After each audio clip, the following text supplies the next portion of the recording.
everybody. Let's see.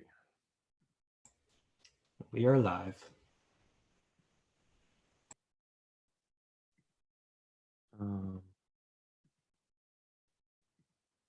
Okay, I guess we'll go ahead and get started then, since we are live. Good morning, everyone. My name is Charlie Reese. I'm with the Durham City Council, and I am the chair of the Joint City County Planning Committee. I'm going to call this meeting to order at 9:30 and ask for attendance. Mr. Reese. I'm here. Okay, Ms. Jacobs. Here. Ms. Johnson. Oh, the Mayor Pro Tem had a conflict today, and I'll be moving for an excused absence for her once we're done with the roll. Okay, Ms. Reckow.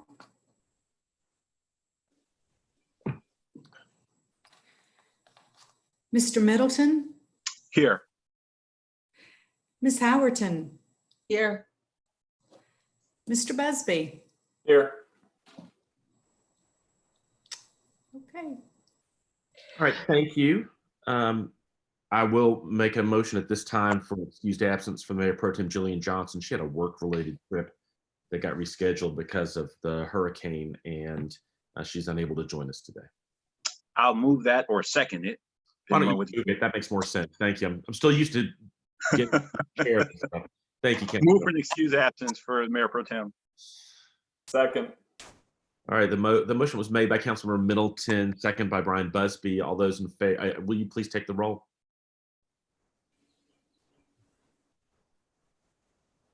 I think these, yeah. Mr. Reese. Aye. Ms. Jacobs. Aye, and I just want to note that Commissioner Reckow is here, although she didn't answer the roll. Mr. Middleton. I vote aye.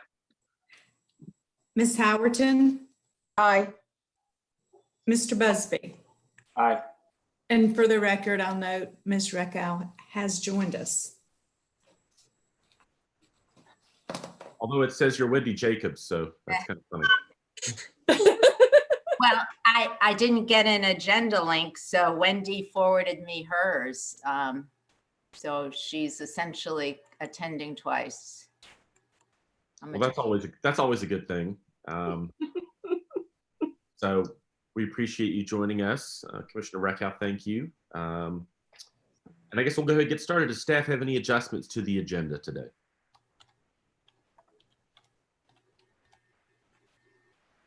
Good morning, everyone. Sarah Young here. We don't have any adjustments to today's agenda, but I do want to clarify. I think there's been a little bit of confusion about the links and the agendas. And so, Mr. Chair, if you wouldn't mind, I would take 30 seconds to clarify a few things. That would be great. Thank you, Sarah.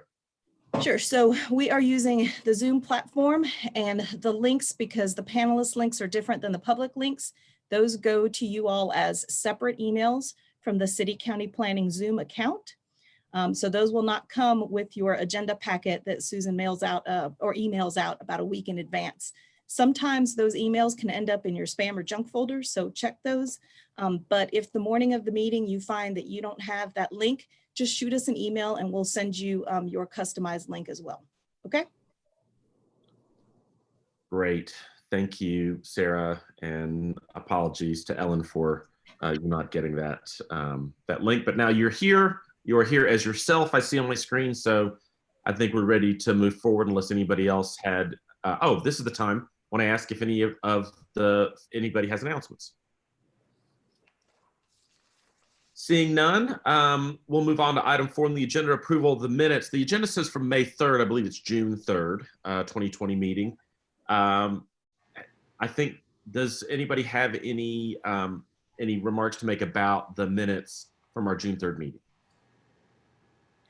Yes. Charlie, say I didn't get to review them because they weren't in the agenda materials from that we got last night or yesterday, so I haven't reviewed them. I haven't either. Yeah, I had a chance to do that this morning. I think they went live on the agenda earlier today, unfortunately. I did identify a couple of issues. One, on the last page, my last name is spelled incorrectly. If that could get fixed, that would be great. And the minutes suggest that the meeting was adjourned at 12:18 a.m. and I believe it was 12:18 p.m. I don't remember a midnight meeting of the Joint City County Planning Committee. That's a whole nother thing to be worried about. So if those two little minor changes could be made, the minutes actually look pretty good to me otherwise. Could I ask a question? I haven't had a chance to review them, but I was just trying to rack my brain. We've been getting a lot of emails about development agreements, and we did have a discussion about them in June. What I was trying to remember, and I think I'm right, we discussed them in concept. I don't believe we actually saw a text, the actual zoning ordinance text at that time. Was that correct or not? Sarah, is Michael on the call and can talk to us about that? He is indeed. Thought he might be. Yes, hi. Michael Stock here with the planning department. There wasn't a draft ordinance, but in the memo, it did outline the specific things that were going to be addressed in the text amendment, and JCCPC at that time felt comfortable, at least from our understanding, of moving forward. Right. I just wanted to make sure my recollection was right, that we actually hadn't seen the specific provisions. And I've gotten so many emails that I actually followed up. And Michael, you were kind to send the text. And then I also learned that Planning Commission has reviewed it once and made some suggested changes to improve it. So it's a work in progress, but I just wanted to say that I felt we approved the concept, and I'm glad that Planning Commission's taking the time and doing due diligence to refine the actual text and respond to issues that have been raised. Brian, I see you on the call. Do you have anything you want to add? And did you have a meeting last night? No, it's back on the agenda for this coming Tuesday night. Oh, okay.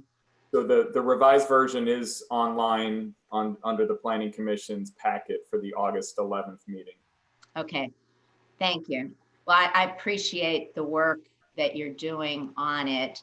I think I may have gone online and seen some of the amendments, and I think they represent some good changes. So thank you. You're welcome. Charlie, is it possible for us to delay the minutes until next month? I don't feel comfortable, since I haven't read them, approving something I haven't read. Sarah, is that something that we can do? Absolutely. We'll go ahead and make those couple of corrections that Chair Reese mentioned, and we'll resend them for y'all's approval next time. Great. I think one other, first of all, I want to thank Commissioner Reckhow for raising the issue of the text amendment related to statutory development agreements. Obviously, it's something that many of us have received a number of emails about. We've had at least one community member come to this week's council meeting on Monday night to talk about that. I do think it's important, and maybe the minutes should actually reflect that no text of any proposed amendment was presented to this committee.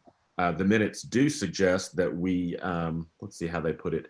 The consensus of JCCPC was to make this a priority and move it forward to the governing bodies. And I think that's fair, but I also think it's important to just mention that the text wasn't available when we had that conversation. I think I am heartened by the nature of the conversation that's happening at the Planning Commission. I strongly believe that the output of that conversation and the staff's work on this item will be a considerable improvement. And I think I look forward to considering the item once it's through that process and back for the governing bodies. So if we could just, if we could do that, and we'll take up these minutes at our next meeting. Does that sound good to everybody? Awesome. With that in mind, and if I can make my browser go back, We have city and county manager priority items. Anything from the city manager's office? This is Don O'Toole, no items, Chair. Thank you, Mr. O'Toole. Great to hear from you. Anything from the county manager's office? Brian Wardell, nothing from the county. Thank you, Mr. Wardell. Thank you for joining us today. That takes us to item number 6 on our agenda, the comprehensive plan update. Scott Whiteman, take it away, Scott.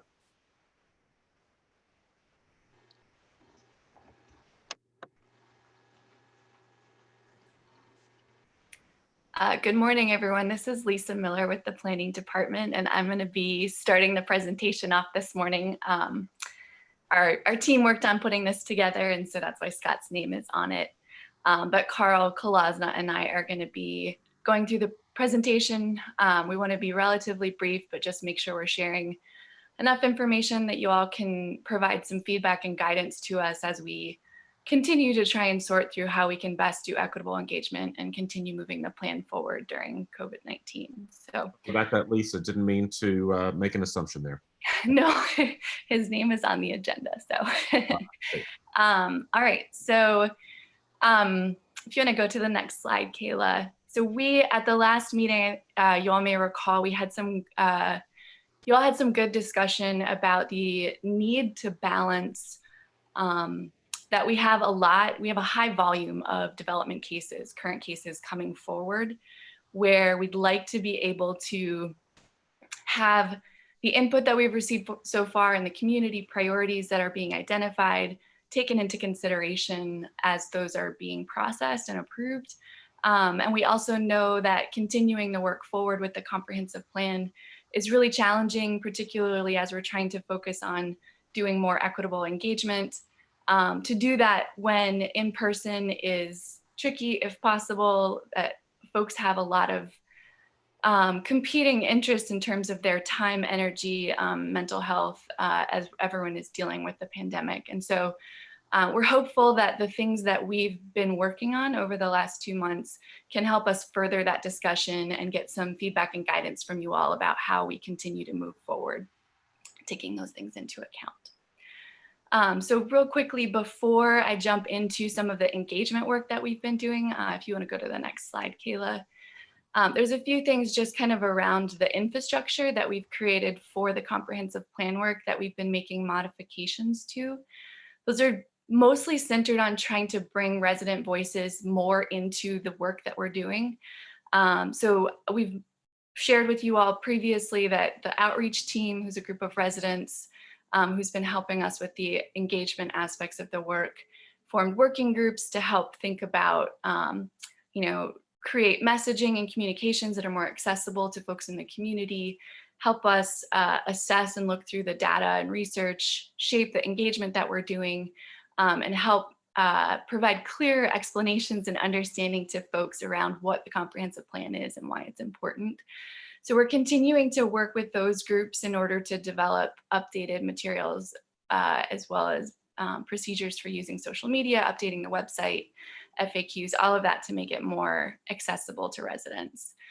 We've also, we had a group of city and county board, commission, and committee representatives that were meeting that we've invited to participate in those outreach team working groups because there was a lot of overlap in the interests and contributions that folks wanted to make. And we've also spent some time reviewing how the first iteration of the Engagement Ambassadors program worked in order to identify what are the opportunities for making that more functional, both from a efficiency in terms of staff resources, but also making sure that we're improving upon the program and really bringing residents into the design of engagement more rather than just implementing the engagement once we've determined what it should look like. So with that, we've spent some time trying to do a few different pilots of engagement focused on trying to move from themes and or topics that were identified in the first round of engagement towards goals that could be adopted for the comprehensive plan. So we're really trying to understand, what are our opportunities, or is it possible to be able to do equitable engagement while we're dealing with the pandemic? And what are our opportunities? How do we build on the engagement from the first phase of listening and learning that happened last fall and winter? So there's two primary ways that we have tackled this. Both are through existing coordination, partnership, relationships with residents and community-rooted partners. So we worked with the outreach team, with Neighborhood Improvement Services and the Office of Performance and Innovation. We designed pilot engagement activities and held some workshops with them to just test out this proposed engagement opportunity to see how well it worked in a virtual environment.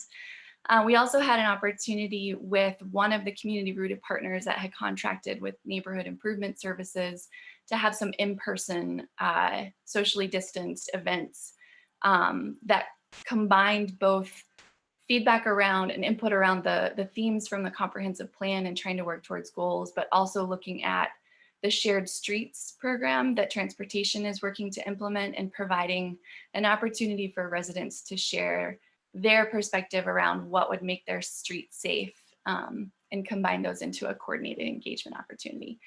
So Carl is going to talk a little bit more about the details of some of these events.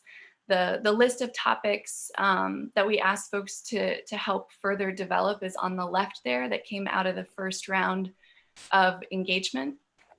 And essentially in these activities, while the in-person and the virtual opportunities took a little bit different form, is essentially, you know, if Durham were doing a great job on this topic, pick one of those topics, what would that look like? And creating opportunities for folks to draw, write, or storytell around what that looks like to them individually, and then trying to come to some agreements around what folks think as a group. So Carl, if you want to talk more about some of the specific events, you can go ahead. Yeah, great. Thank you, Lisa. So the first event I want to talk about was a virtual event that we did over Zoom, and I'll be referencing this as I go through the presentation. I think this is an important point, as Lisa mentioned, that all of these, the majority of these events were possible because of our community-rooted partners and the coordination and the organization, essentially, that we were able to find existing events or activities that were happening and largely feed these comprehensive plan related engagement into them. So the first one was our community rooted partners for this one were Ivywood Consulting and Upstream Works Collaborative.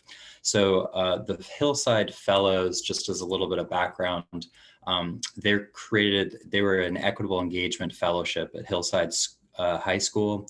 We had about 7 students attending at the event that we did.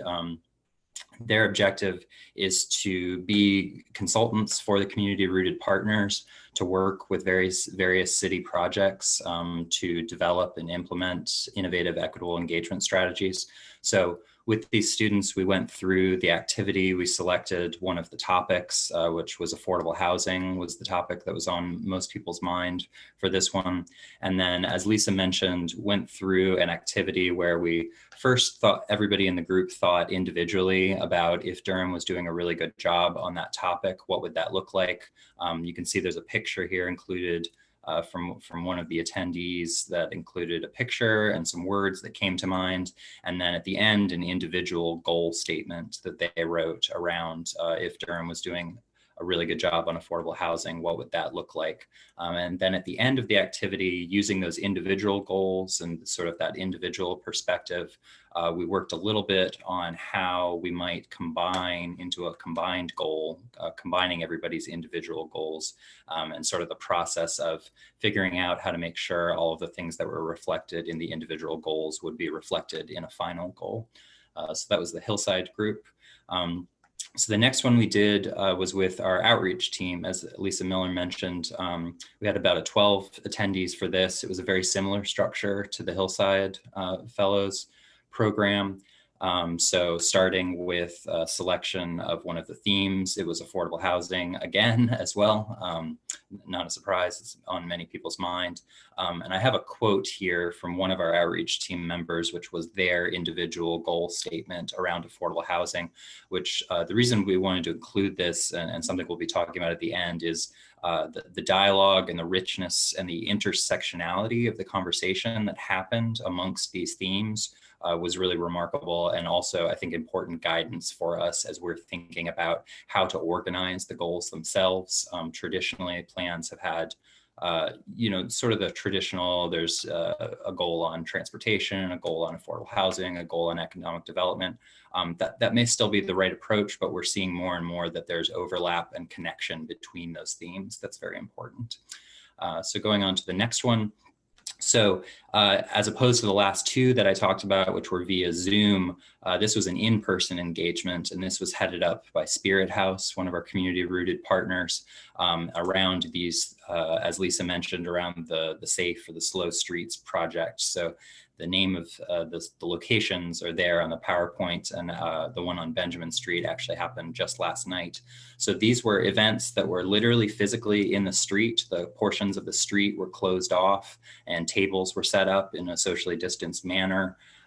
Spirit House led the conversation at the beginning to introduce people to the idea of slow streets and thinking about safety in the streets. And then as we mentioned, this provided an opportunity as people were talking about what they wanted for this individual street to think more broadly about the comprehensive plan. And there was an activity related, which you can see the picture here, where each of those themes or topics were physically written on the street itself in paint that washed off in the rain. Luckily, we tested it. And folks would literally walk around in the street looking at those different themes and thinking about, again, if Durham was doing a really good job with those, what would that look like? This had a number of benefits, physically in person, but also sort of multimedia. So there were conversations that happened at the start. People were provided the opportunity to speak into a recorder if writing or coming up with sentences or had challenges with mobility with the street portion as well. So there was in-person discussions, there were recordings, people were writing on sheets in response, and then people were physically writing on the street. So then going on to the last one. So I just want to take a little bit of time to talk about what we've learned so far from these three engagements. I think there's a couple of key ideas. So as I sort of alluded to before, the discussion on the topics themselves had a lot of richness, which was very similar to the first phase of listening and learning, our first phase, where we asked very broad questions. There was initially maybe some concern that the discussion wouldn't represent the full scope of the experiences or the things that were interested specifically around the comprehensive plan, but that was not a concern at all. There was a lot of really good dialogue. And as I mentioned before, sort of an overlapping or intersectional nature, a recognition that affordable housing just in isolation can't just be in isolation. It needs to be coordinated with the transportation networks. It needs to be incorporated with an idea of a sense of place or safety, things like that.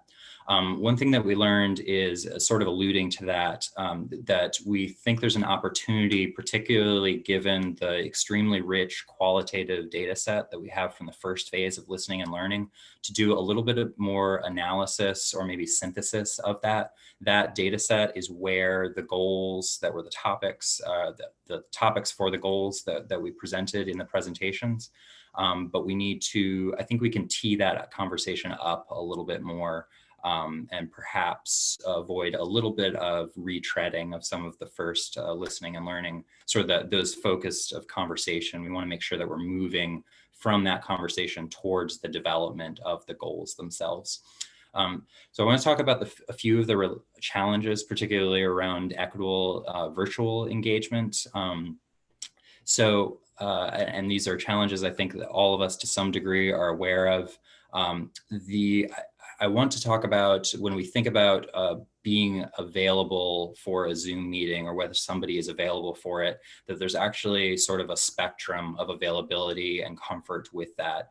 Just because, and this is not always true for everybody, but even assuming that you do have a computer with the hardware, with the microphone and with the camera that is able to be set up, you may be, your internet may be slow. There may be other people in your household that are needing to use the internet at the same time.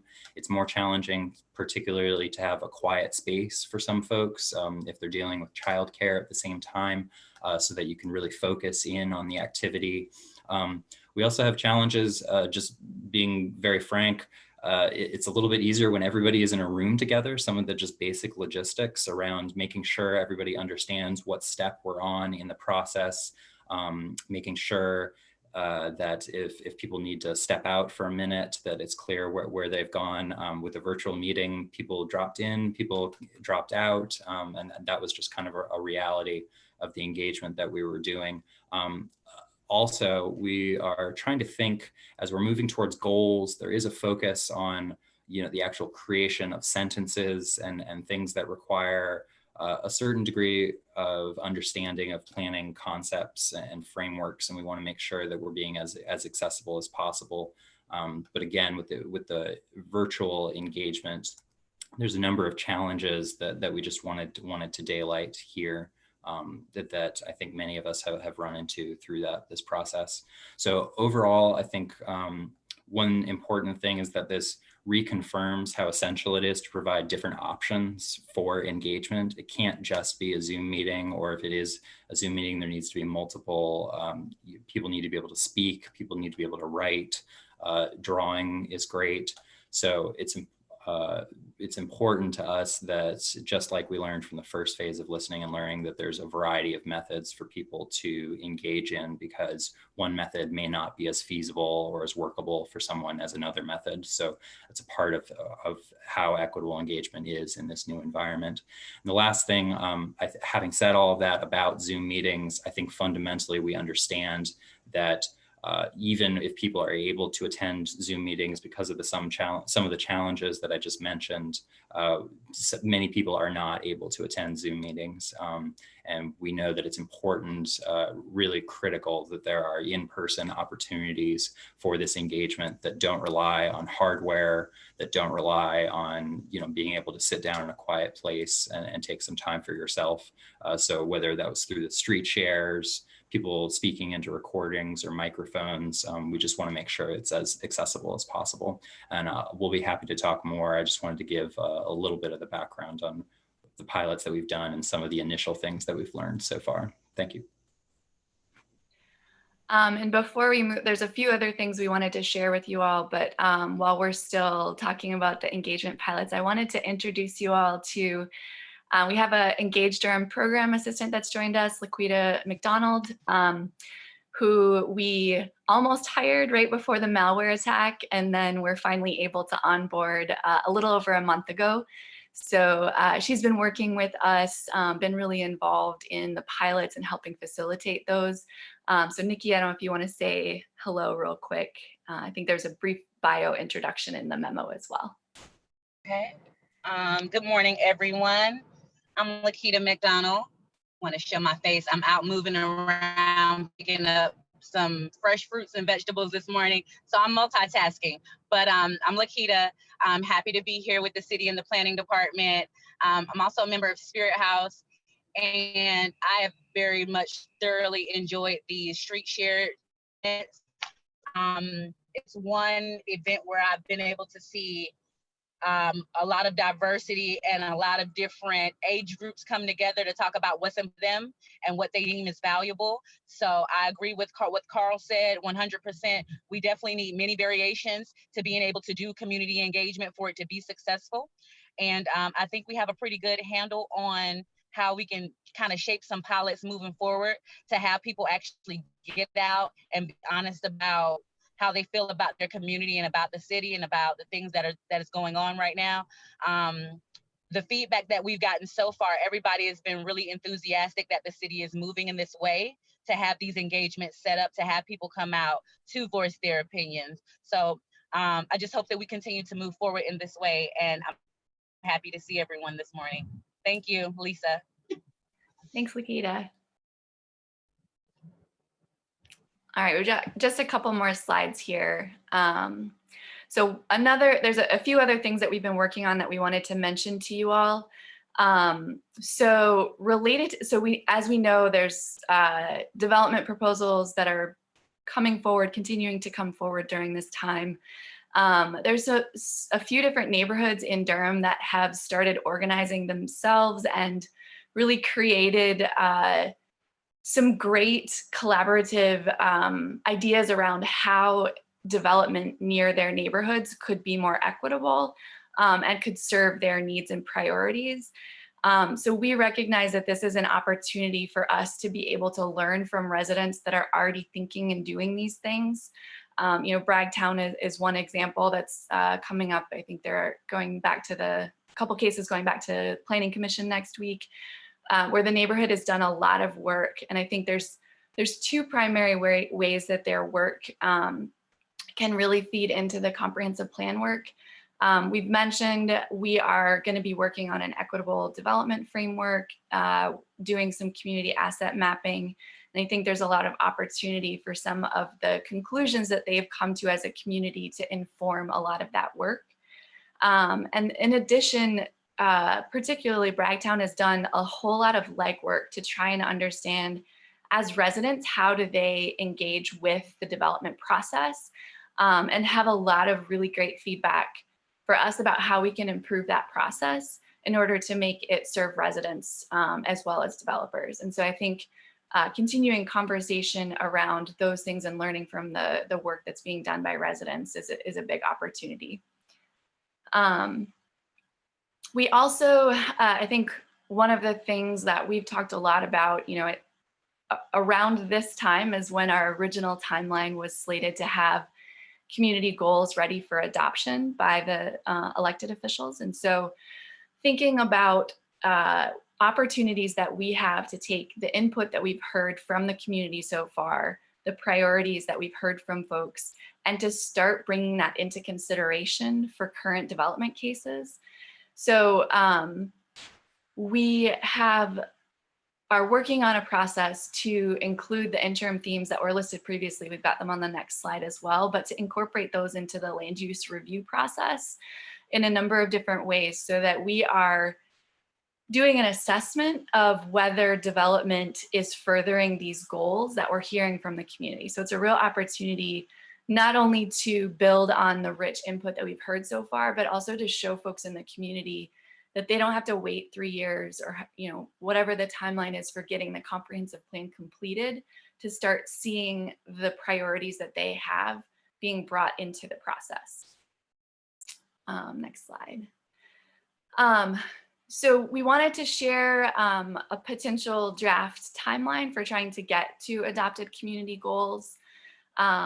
One of the things that is really important, we want to make sure that we're continuing to coordinate and collaborate with the transit plan process.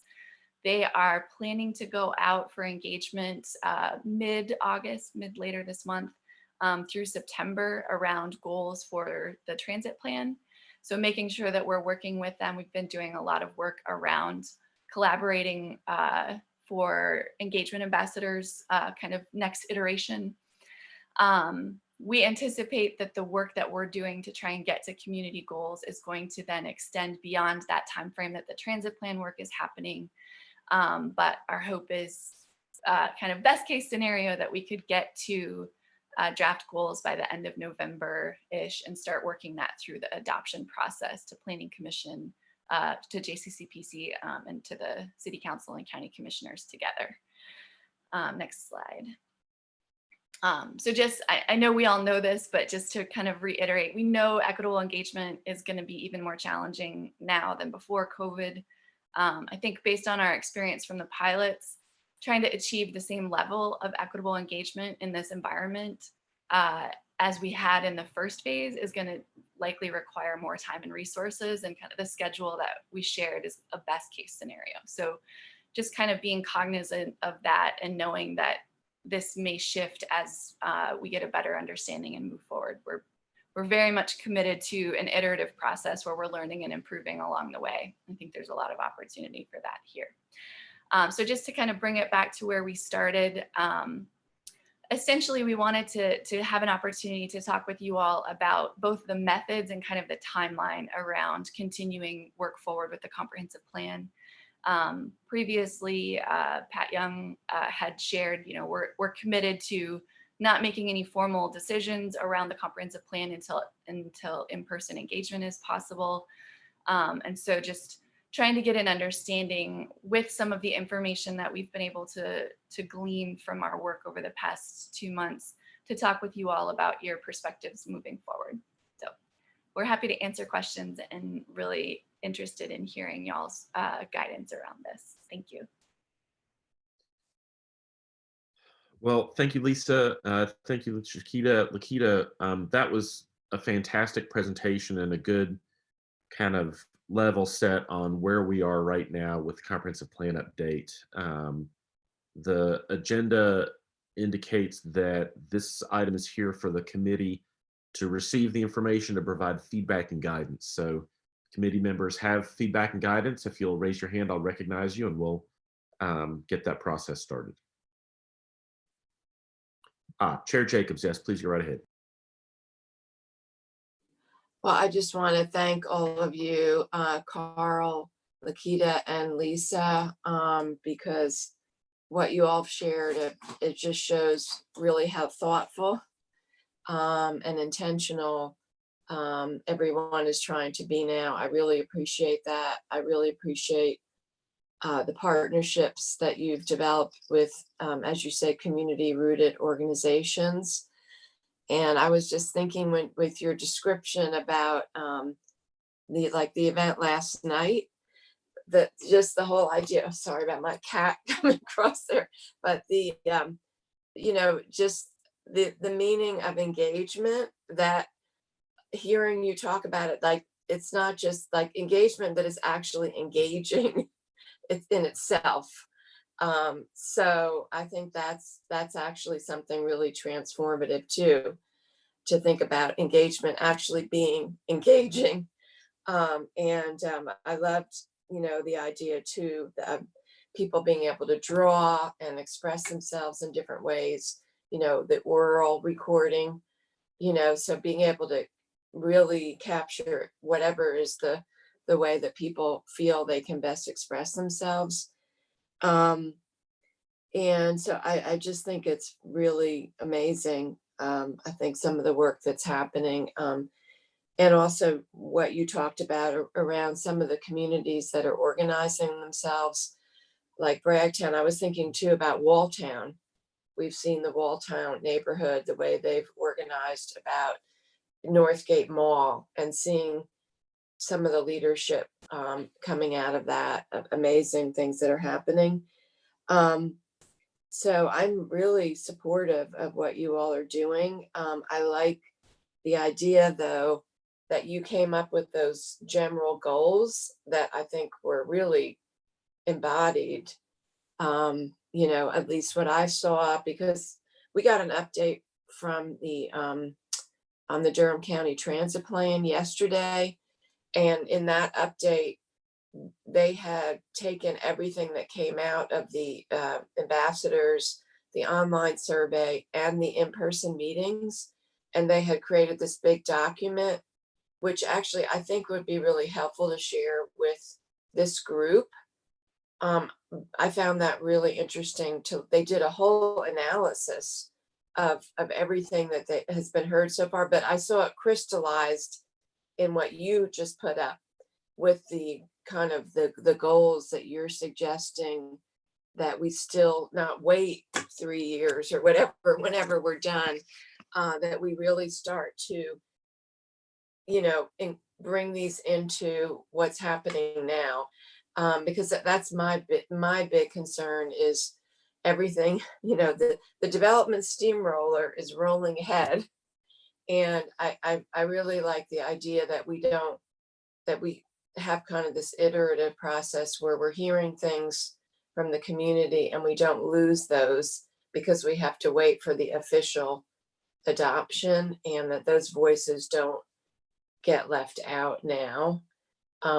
So anyway, I just want to say that if you're looking for direction on what you proposed, I support that, and I'm excited about what you all are doing. And my only question is,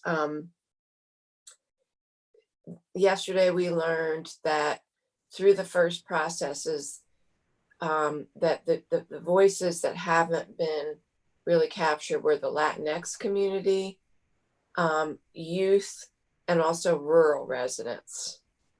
And so I was wondering, I saw at the end you did say Latinx, youth, I didn't see anything about rural residents, and I didn't know what plans you had to really reach out to parts of the county where also people tend to not maybe be engaged. That's a great question, Commissioner Jacobs.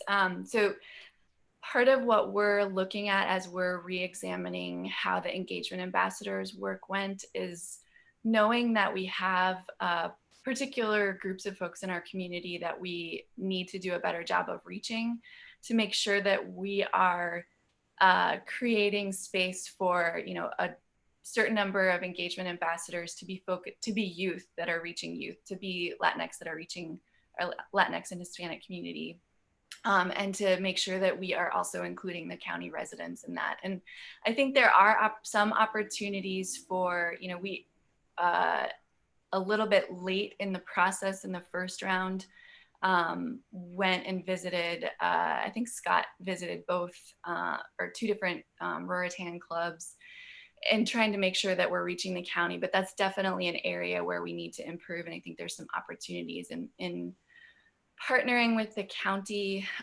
departments around the work that Donna Rewalt is doing, and some of the opportunities around food sites and things like that. So we're also open to additional ideas around that if you all want to share suggestions. But we have been trying to closely follow and work with the county staff that are meeting resident needs in order to better understand those as opportunities to connect with residents during a time that connection is difficult. Yeah, I mean, it is hard. Like I know the Ruritan clubs aren't meeting right now. The Farm Bureau's not meeting. But I do still think, I think that is the way to go, is to look at least reaching out to the leadership of those clubs, the Farm Bureau, the Little River Association, you know, some of the churches out there, and find, you know, see how, you know, what they suggest about how to get, you know, input from people. Because I am concerned about making sure that those folks are being included. And I'm glad to see that you all are going to partner with the transit plan update. And also, I want to make sure that you include, you know, the work that's going around commuter rail as well, so that we try to integrate as much as possible. You know, we don't want to overload people with this and that, and try to, again, that's one way to, I think, make people's lives easier, is to somehow bring everybody together. So thank you. Thank you, Chair Jacobs. I think Commissioner Reckow, your hand is up and you have the floor. I also want to thank the staff. I think you're on a great path. Just a few comments. I thought it was interesting, everything that goes around comes around. Safe streets. I remember when we did community surveys in East Durham 5 years ago with Mayor Bell's poverty reduction initiative. That was probably way up at the top of the charts in terms of an issue that the neighborhood was bringing forward, that people were speeding through their neighborhood on these straight streets, and they didn't feel safe having their kids outside playing. And when we dug into it, we found that only owners can petition the city for a speed hump. And so a recommendation was made to somehow amend the process to allow for renters. I just want to raise it again to see whether there was follow-up on that, because so much effort was put into those surveys of residents of East Durham, one of our poorest neighborhoods in the community. And the data from that, it may still be relevant. I just want to raise that sometimes we always kind of go with next thing. But when I see the same issue popping up, and there was extensive discussion around it. I would just say you may want to look at some of the information from out of that. I thought it was also interesting to see the interesting community gardens. And again, we've talked about that many times in the past. And I think of the fact that we own lots in some of these neighborhoods that are publicly owned. And I know we've set up a process for this county to transfer jurisdiction or of these lots to the city to initiate affordable housing, but a good interim use could be a community garden. And just, are there ways, because there's so much more interest in gardening these days, and I'm seeing such a need to have focal points in neighborhoods, and it's a great way to be outside and get some exercise, have a sense of community. So I love the idea of lifting up community gardens. And you know, I just say that it's great to have these opportunities for neighbors to interact together in a safe environment and talk to planners in the street. And maybe one idea that could make it a little more comfortable, I just want to put it forward, would be particularly with some cooler weather coming in the fall, good weather for people to be outside, that maybe planning department could think of having neighborhood, not virtual, but roundtable discussions literally in streets, where you just bring folding chairs and set up a big wide circle in the street. And you could have on a weekend, maybe schedule a Saturday time with a rain date for Sunday, and have that. I actually am finding, again, because people, at least in my neighborhood, are in their neighborhood more because they can't go out and do all the things they normally do. There's a real sense of wanting to make their neighborhood better. I get stopped on walks all the time with people talking to me with ideas. I actually think if you set up opportunities for people to talk safely outside, social distanced, you might get some great response.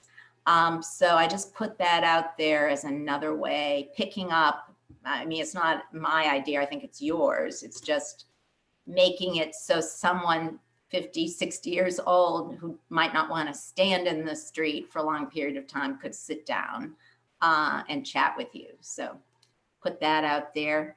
And other than that, keep up the good work.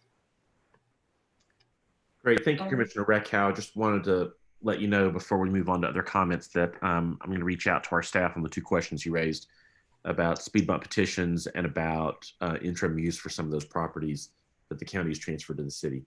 And yes, Commissioner Howerton, I do see you. Yes. And Thank you. You have the talking stick. Thank you. Just quickly, I want to say thank you for the team and Lisa and all the work that you're doing as well. Mine is quick. I would like to see if we can get a list of the things that you've done already. Can we get a report so that it's not real, so we're not being redundant in the things that you have already done, and then to see if there are any gaps that we can recommend. Just a quick clarification question around folks that were engaging or the engagement, like pilots that we shared, or what would be most helpful? The people that you're engaging in the communities that are involved. Okay. Yeah, thank you. Thank you, Commissioner Howerton. Appreciate that. I think that's a really great idea. Brian, you want to go right ahead? Great, thank you. I was just going to say two things, and they've been said already. Great job to the planning staff. I really am excited to see that the department's pushing itself to do as much equitable engagement as possible. The outdoor events, I think, are fantastic. And I think you're going to get that richness of ideas and participation that you just can't get over Zoom. And it's going to allow neighborhoods and more people to participate. So I know it's a lot of work and you're not going to reach a ton of people, but I think those kind of events are really important. So I encourage you to do as many as possible. And I agree with Commissioner Reckow, the fall is going to be a great time. And then the second thing, I think you were absolutely on track. And I think it's really important, the notion of bringing forward some interim changes that we can move forward. I know everyone's feeling this. We've got, as you mentioned, the Bragtown community has 2 proposals that they've been actively engaged on. They're back in front of the Planning Commission on Tuesday. I think everyone's feeling that tension, especially during COVID, where these inequities that have been there for a long time are now front and center, and communities are really working hard, but it's a struggle. So I think it's deflating for them when they hear the rules don't allow this or don't allow that. So I think it's just so critical that we bring forward changes that we can put forward sooner than later. And that's the only tension I'm still feeling is I understand there's a process and we need to go through it and we need the feedback, but it's also tough to still think about waiting until the winter or the spring to get those changes. So that would be the only thing for the planning department to think about is, I know it's not easy, but how do we make sure we can bring these changes forward as quickly as possible, but with the appropriate engagement? So, but you're doing a great job. I really appreciate it. Thanks, Brian. That's a great kind of level set on the tension that is happening right now. I think you're exactly right. Councilmember Middleton, I didn't see your hand up, but I'm sure you've got some thoughts to share. I'll give you that space now if you'd like to take it. Thank you, Mr. Chair. And I think my colleagues have really captured the sentiment and just really impressed with the work. I think I've went on record before and the importance of doubling down on our engagement efforts, particularly during this age of COVID. And I'm just really impressed with the commitment of this team and the ingenuity as well. I'm also very excited about the community-rooted partners that we're engaging. It's something we've been talking about for a long time, actually giving them a more substantive role in gaining information and intel for us to do the work of government. So I'm excited about the way we're moving forward in some very challenging times. So thank you, Mr. Chair. Thank you, Council Member. And I'm going to do what I often try to do, which is be just like you, and try to not get in the way of some amazing feedback that staff has received. I heard nothing that I disagree with, and there's nothing on my list that didn't get mentioned. So just want to say, Lisa, to you and your staff and to everyone who's working on this, we appreciate so much that in these unprecedented times, you guys are doing the hardest work in the city, which is to try to figure out how to get this engagement process up and running in a way that's safe, but also meaningful and impactful. And look forward to hearing more about the work as you go forward. So thanks so much. Lisa, is there anything else you wanted to say before we move on to the next agenda item?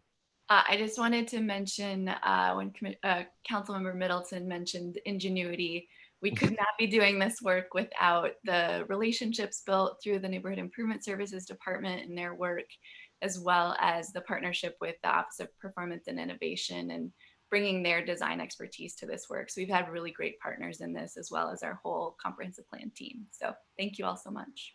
I think that really underlines what a great job our administration has done in promoting and investing in innovation.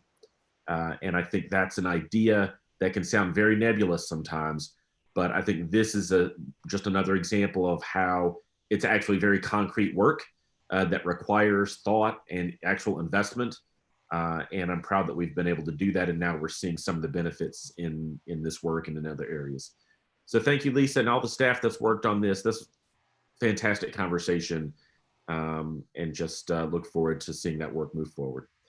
Speaking of moving forward, we are going to item number 7 on our agenda, Trees and Landscaping UDO Text Amendment. And the agenda says that Michael Stock is on this item, but whoever staff wants to have move that forward, this is the time to do that. Thank you very much. It is me, Michael Stock, for this item, planning department, and Scott is going to be my PowerPoint driver for this. I don't want to take up too much time because I know you have a full agenda, but this is a staff-initiated text amendment that is a follow-up to the text amendment Council and Board of Commissioners approved last year, I believe, in conjunction with Trees Durham for improvements to, Scott, if you could go to the next page, that'll be great.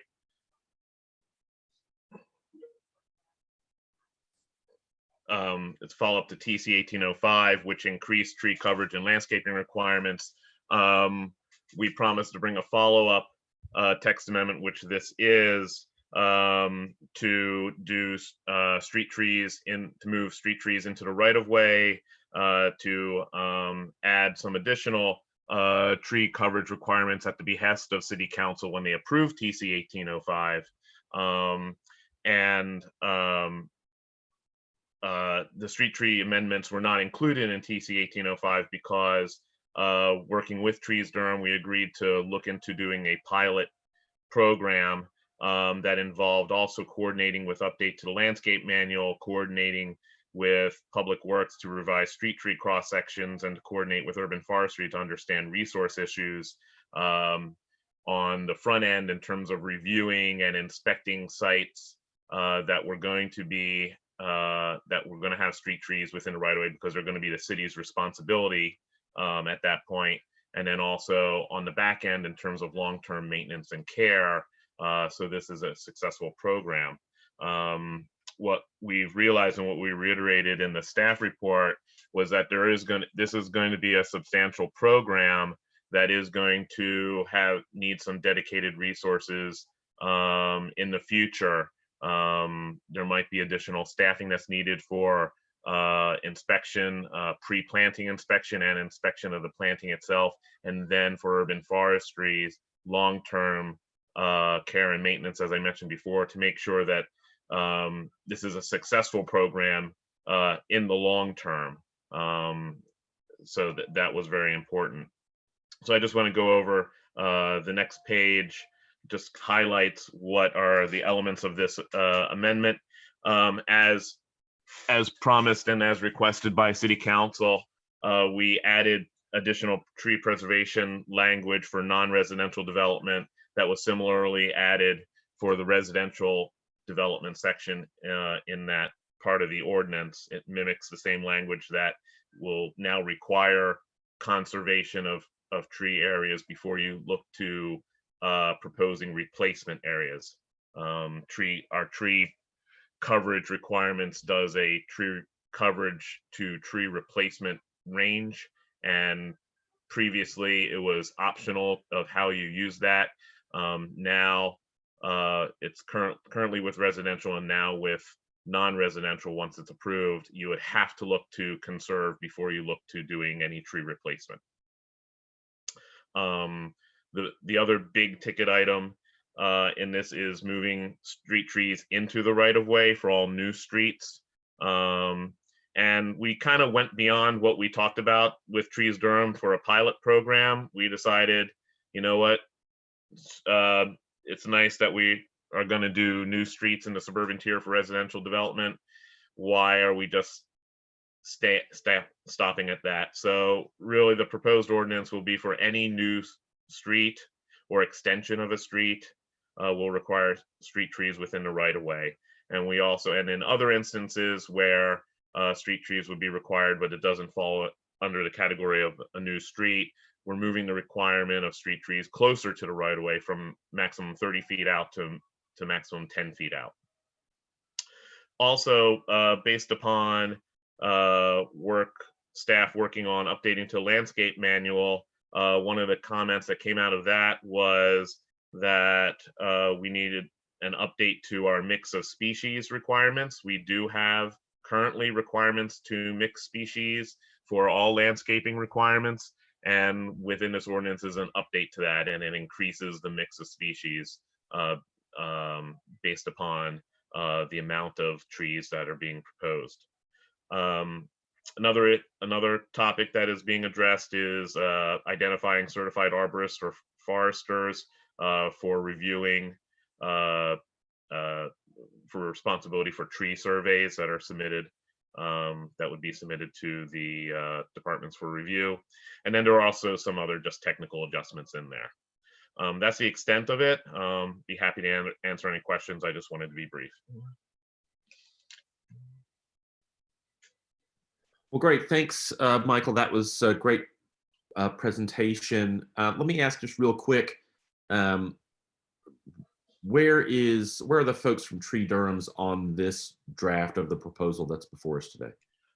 As far as I know, they are supportive of it. Actually, everything that's in this was working in conjunction with Trees Durham. They were the ones who pushed for adding certified arborists, and they were the ones who were spearheading the push to get street trees into the right of way. When we discussed when TC 1805 was moving forward, and we opted to we worked with them and discussed why it was prudent not to include street trees in the right of way at that time. And then we had committed to them to work on getting it in this follow-up text amendment, which we did. Everything that's included in there is something that they wanted, if not more. The mix of species and the extent to which we're adding street trees in the right of way, we moved beyond what we initially agreed upon for the basic pilot. So I have not heard any comments. They've been sent the draft ahead of this meeting. They still have an opportunity to comment. The Planning Commission has not been scheduled, but we are looking forward to the next available Planning Commission to send this on. That's great. Thank you, Michael. I appreciate it. Sure. This is our opportunity as a Joint City County Planning Committee to provide comment on this proposal prior to staff initiating the adoption process. If members have comments, this is the time for them. Commissioner Rakow, you go right ahead.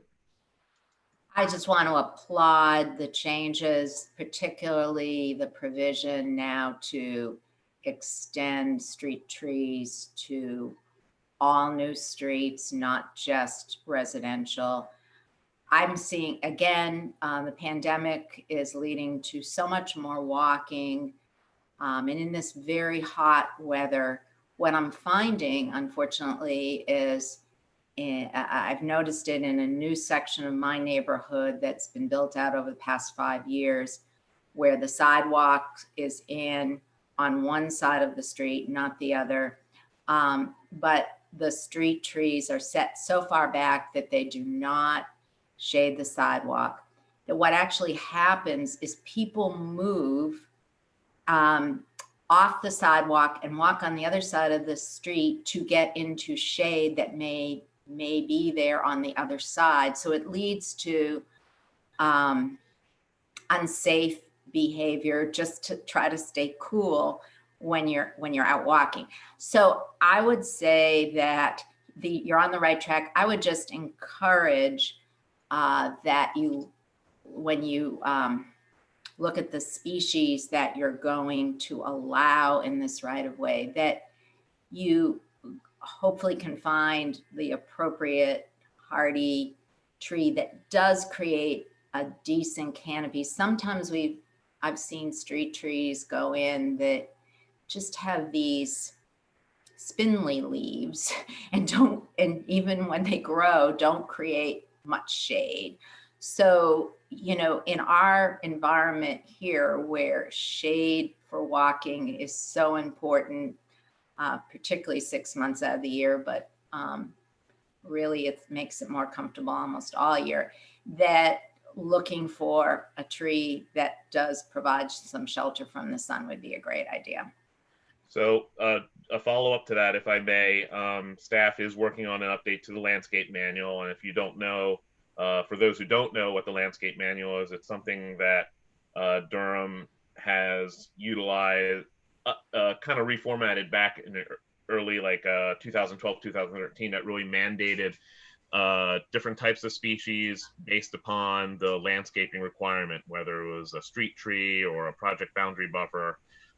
planting area and such. That is being updated now. Planning staff, urban forestry, and they are working with other stakeholder groups, Trees Durham, and I believe Ellerby Creek Watershed Association, and I might be missing one or two others. You will be seeing that document. I don't know exactly when. I think they're working on the final touches now, but they want to get that moving. I had hoped to have this text amendment and the landscape manual and any updates to like street cross sections kind of like working together. Unfortunately, the best laid plans sometimes don't always come to fruition, but we're moving this text amendment forward, and I know that they are reconsidering a number of species, and I'll make sure if I'll try to make sure that that group gets your comments. Thank you. Great, thank you, Commissioner Reckow. Commissioner Jacobs, you are up next. Thank you. And I just want to echo Commissioner Reckow's comments. I'm also really thrilled to see staff moving forward with this quickly, because again, similar to the last item, it's amazing, even during this pandemic, we keep getting announcements about development projects that are moving forward in Durham.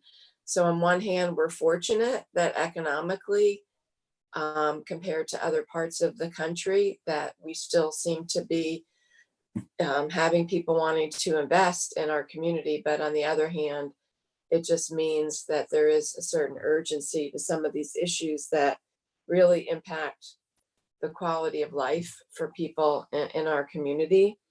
So I'm really glad to see this. And I wondered, there was a comment in the report that said that when looking at the new comprehensive plan, additional locations to place trees within the right of way will be considered. Could you explain what that means? Sure. Right now, we're just proposing within new streets and extension of streets, there may be different place types where we might be able to get street trees within existing streets. Quite honestly, we might be covering a lot of it even right now. That's really the only thing I can think of. It was more when we were just looking at suburban tier residential that might have even had even more significance. But if we take a look at the different place types that are being developed with the comprehensive plan, there might be other opportunities. Okay. I guess it seems like one of the things that I was kind of reading between the lines with this is that it may take more resources. For instance, the role of foresters are really being promoted with this, that, you know, that a forester or an arborist needs to review the plan rather than a landscape architect, or at least the survey part. So I'm just wondering, in terms of staff resources, what you think may be necessary. And then I understand it sounds like the street cross section and the manual is not ready yet, but it seems like this may take a change of people's behaviors. And you kind of imply that some of this will require property owners to take a more active role in protecting and taking care of trees rather than the city. And I see, you know, of course, we're so lucky we've got Trees Durham and Keep Durham Beautiful organizations that really mobilize the community to help with some of this work. So what is staff thinking about how this is really going to happen? Well, some of the initial resources and whatever I fail to cover, or if there needs to be adjustments, I'll let Sarah jump in. But we're going to need additional, we may need additional staff once projects start becoming shovel ready in terms of inspection of the sites. pre or before planting and then of planting, because all these trees are going to be responsible to the city. They're not going to be the responsibility of private homeowners anymore. So we have an obligation, or even a legal obligation, to maintain our facilities and to have a successful program long term. So there will be that front end inspection need, and then there will be that once planted resource need, primarily within urban forestry division for the lawn care maintenance and care. It will only grow as more trees are added to the system. Hopefully if we do a good job in the inspection and the planting of trees, it'll make the maintenance of care easier, but we still need to be prepared and be resourced to do both. Right. And what I would just suggest is that we really think, when we think about the resources that are going to need to be allocated for this, that we think of it bigger picture. You know, I was noticing even the reference that, well, this is going to encumber more land for right-of-ways for property owners. But, you know, when we think about climate change and we think about, you know, health and wellness, when we think about resiliency, then there is a savings.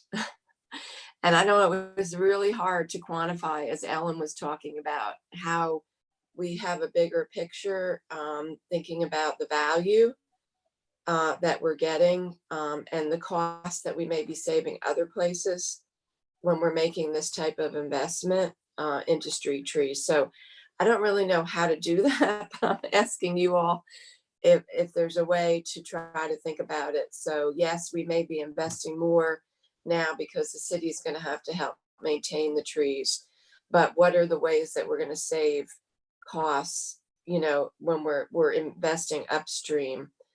You know, so anyway, I just want to put that out there, because sometimes, you know, we don't, and I know there's been a lot of work that's been done. Trees Durham has done that, about, you know, how much value you get in one tree with, you know, stormwater issues, and again, the health, what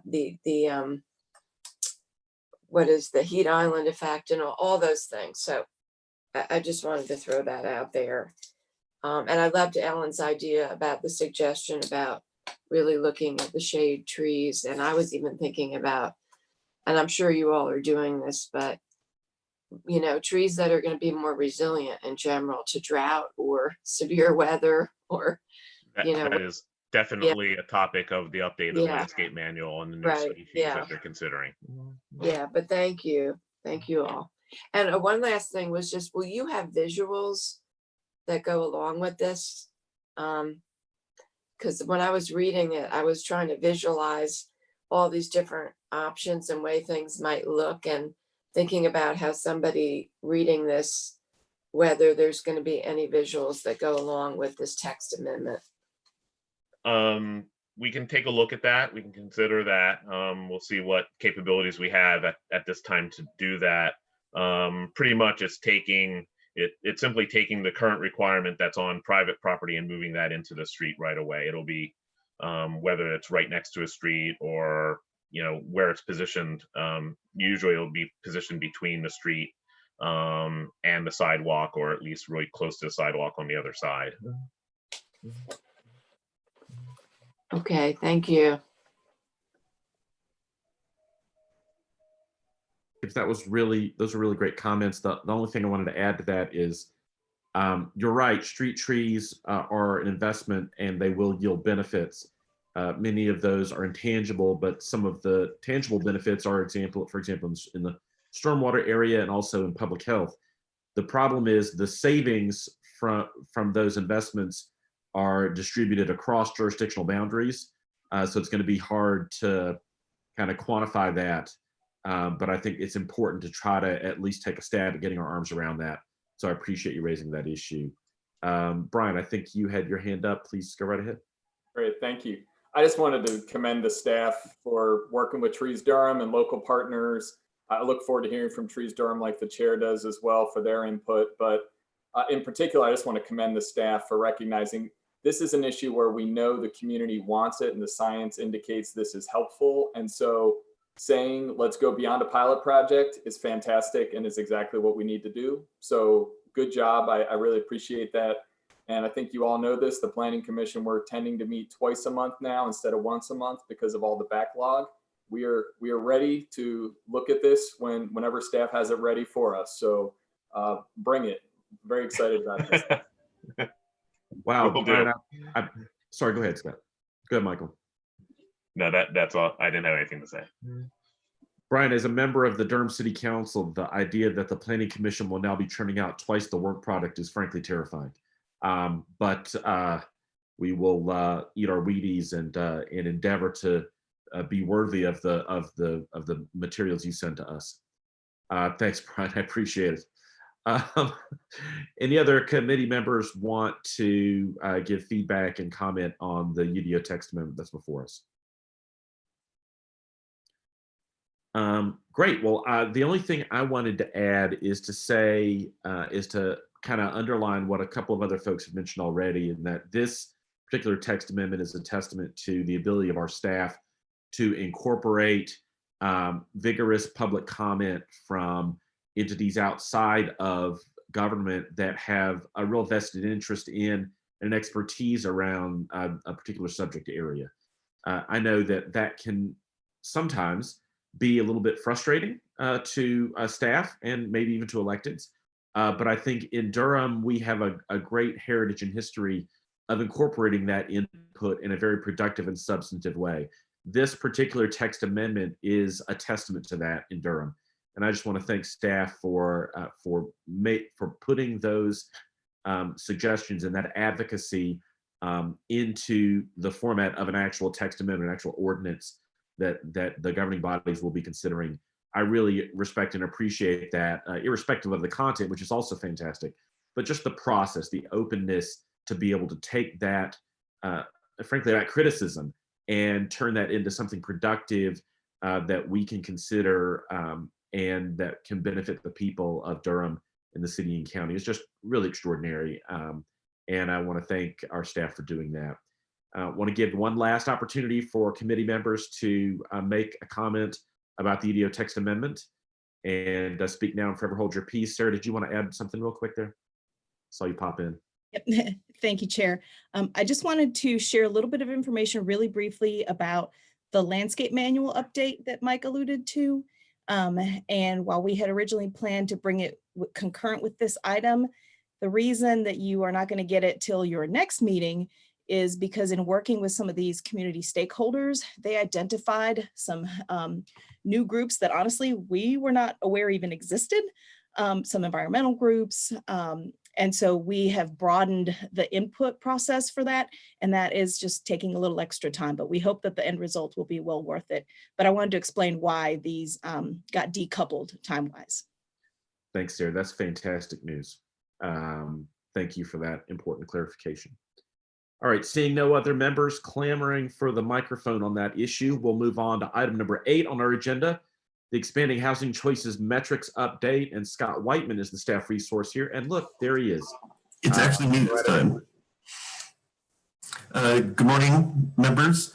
I just want to give you a brief update of what was provided in the staff memo of the recent quarterly metrics that we've promised to provide you. The last time we presented this was in January, so we actually have 2 quarters to present this time. As the memo indicated, we've had so far since October 1st, we've had 29 EHC related permits that have been submitted to the planning department. I think all but 2 have been approved. I also want to thank, and we need to thank our minor development review group who looks at all these permits for helping us come up with a consistent way to track these so that at the same time while they were trying to figure out how to move all their operations remotely so that we can easily have a monthly total going forward. So if you go to the next slide, Kayla. So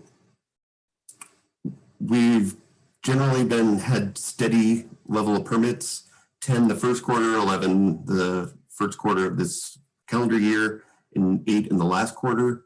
It generally tracks with all of our other development activity, where despite everything that's going on, the number of permits and development applications we're getting has remained relatively constant. The next slide, Kayla.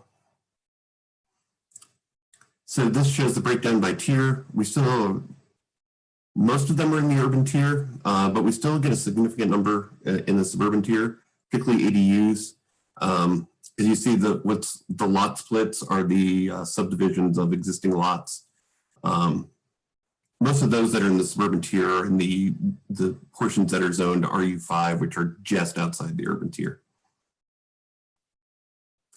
And then this summarizes the demolition permits. So far through half of 2020, we've had 31 countywide. We had 142 last year, which is the most, as you can see, we've had by far since 2008. I think what this says, we don't have enough data to ensure that there's a correlation, but it doesn't appear that EHC has increased the number of teardowns.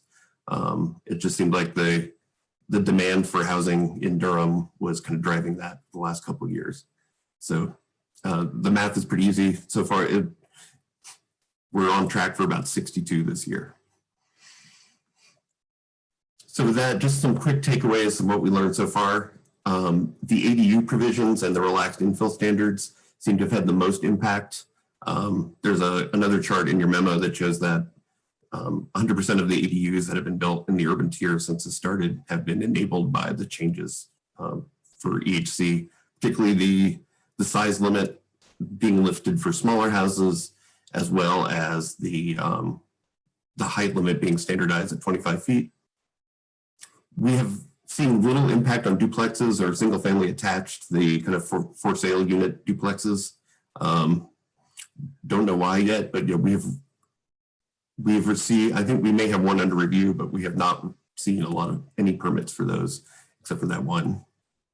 And so also, as we mentioned in the memo, the Center for Creative Capital at UNC has approached us, and they have applied for and are a finalist for a Robert Wood Johnson Foundation grant that would provide some additional research for EHC and its effect on various aspects of value and housing production. We're crossing our fingers that they will get that grant, because that can provide a lot of help for us that we're not able to provide, particularly tracking the valuation and the effects on valuation that EHC might have had.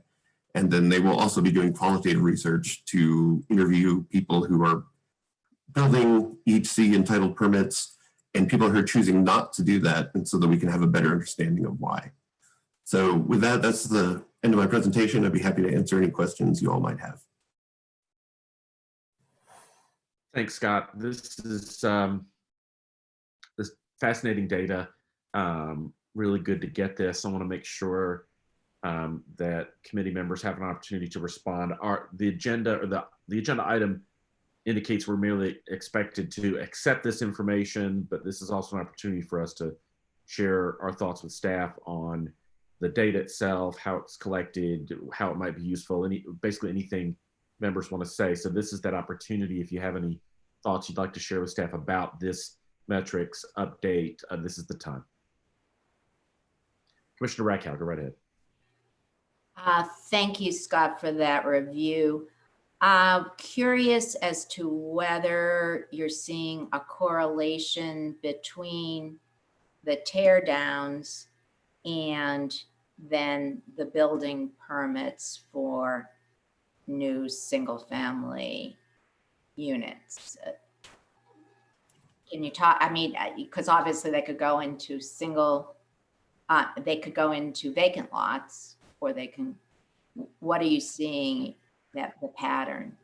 Yeah, we don't have that data now. We can work on that for the next one.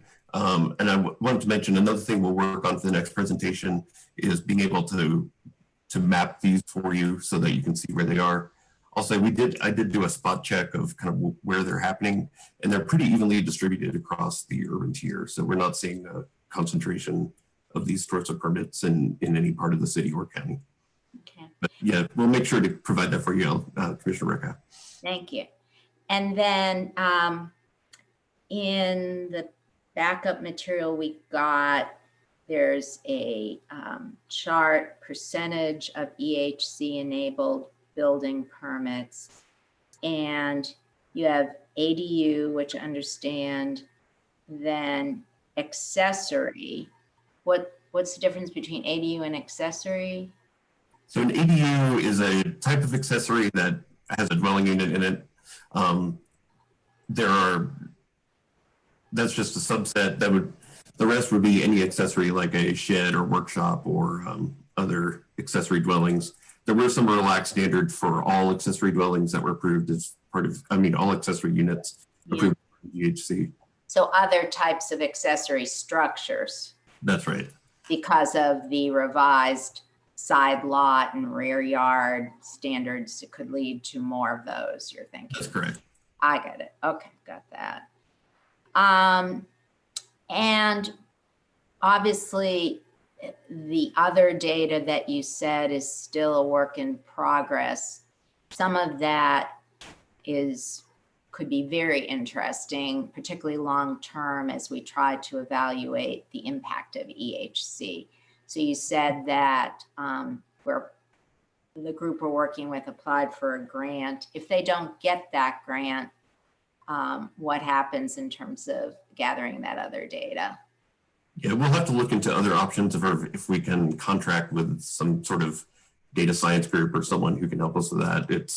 We have talked with the tax administrator to see if we can use existing city or county data. And the tax administrator thinks that just by the way that valuations happen every 4 years and all that, that it would be really hard to use county valuation data to determine if EHC or any other zoning provision had effect on that. So on values. On values. Okay. Well, I hope we can get our arms around that, because obviously that was one of the bigger issues citizens were raising, is that this might lead to an escalation of land values in the neighborhoods because of the potential for more intense development. So trying to get our arms around that would be really useful. Yeah, yeah, we understand that. We'll definitely work on that. All right, thank you. Thank you for raising those issues, Commissioner. Any other committee members want to take a whack at talking about these metrics? Councilmember Middleton. Thank you, Mr. Chair, and thank you, Commissioner Recca, for anticipating a lot of the questions I had. I know I raised some concerns at our last meeting about some reporting out on EHC. It seems to me the headline today is there's no real headline yet. Not enough data to talk about trends yet. So I just want to thank you for the work and for tracking this for us. There's a great deal of interest around EHC and what the impact is going to look like. So I guess for now, thanks for the snapshot, but please, please, please keep us posted. Thanks for the great work. Thank you, Mr. Chair.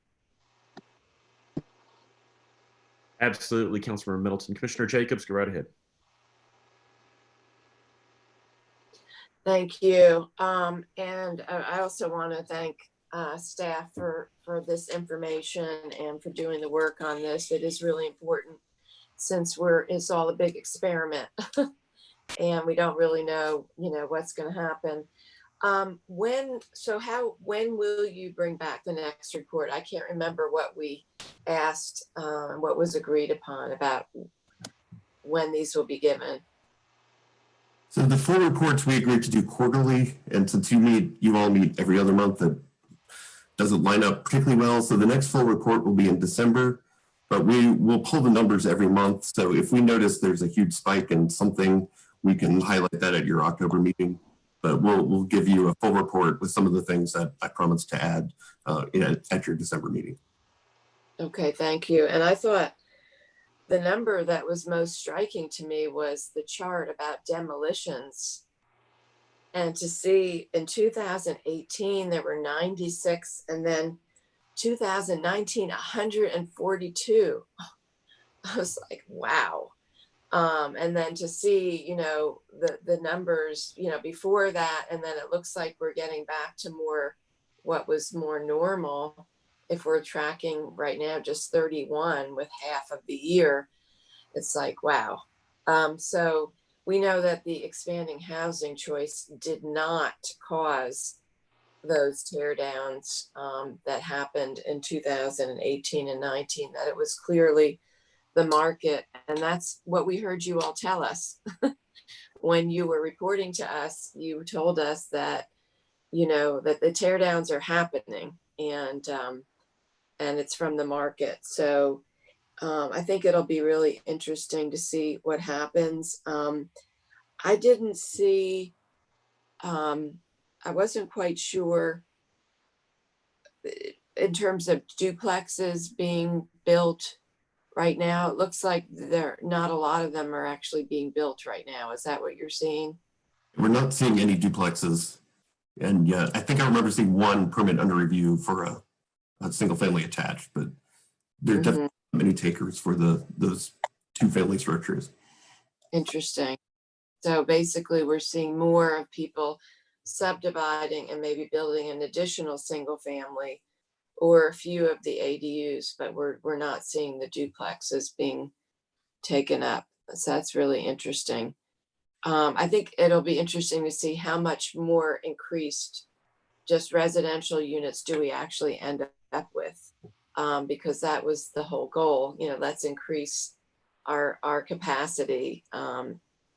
So that'll be interesting to see. And yeah, the census tracts, understanding where it's happening. That you know, I hear you saying that you're not seeing anything specifically, and the Center for Creative Capital. I've never heard of that before. Is that part of the planning school? Is that part of the urban planning? So I don't know if it's part of the urban planning school officially. I know their executive director is also a professor at the planning school, so they're definitely related. But they have a really good team of diverse folks with diverse backgrounds. And great. Well, that's wonderful. I hope we get that. And yeah, I think the qualitative interviews are going to be important, talking to neighbors, since we may not be able to get the market value information, it sounds like. So anyway, but yeah, thank you. Great work. Thank you, Commissioner Jacobs. Any other committee members want to share some thoughts about these metrics? This is your opportunity. Great. Well, the only thing I wanted to add is that Councilmember Middleton put it best. This is still a work in progress. I think as we get more data, we'll be able to better understand what's actually happening. One thing I did want to put on your radar, Scott, is that especially I think this information really does beg for a geographic presentation, I think. I know that's an additional demand on staff, and maybe that could, if it's not something that's easy to do, it could be taken up if hopefully we get that grant. But I think understanding where this is happening just visually would be really, really helpful to me.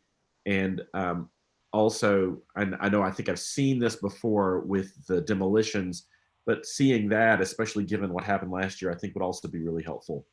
So I just want to put a plug in for that as well, just to have it, just to show us a map of Durham and show us where this activity is happening, I think would be instructive.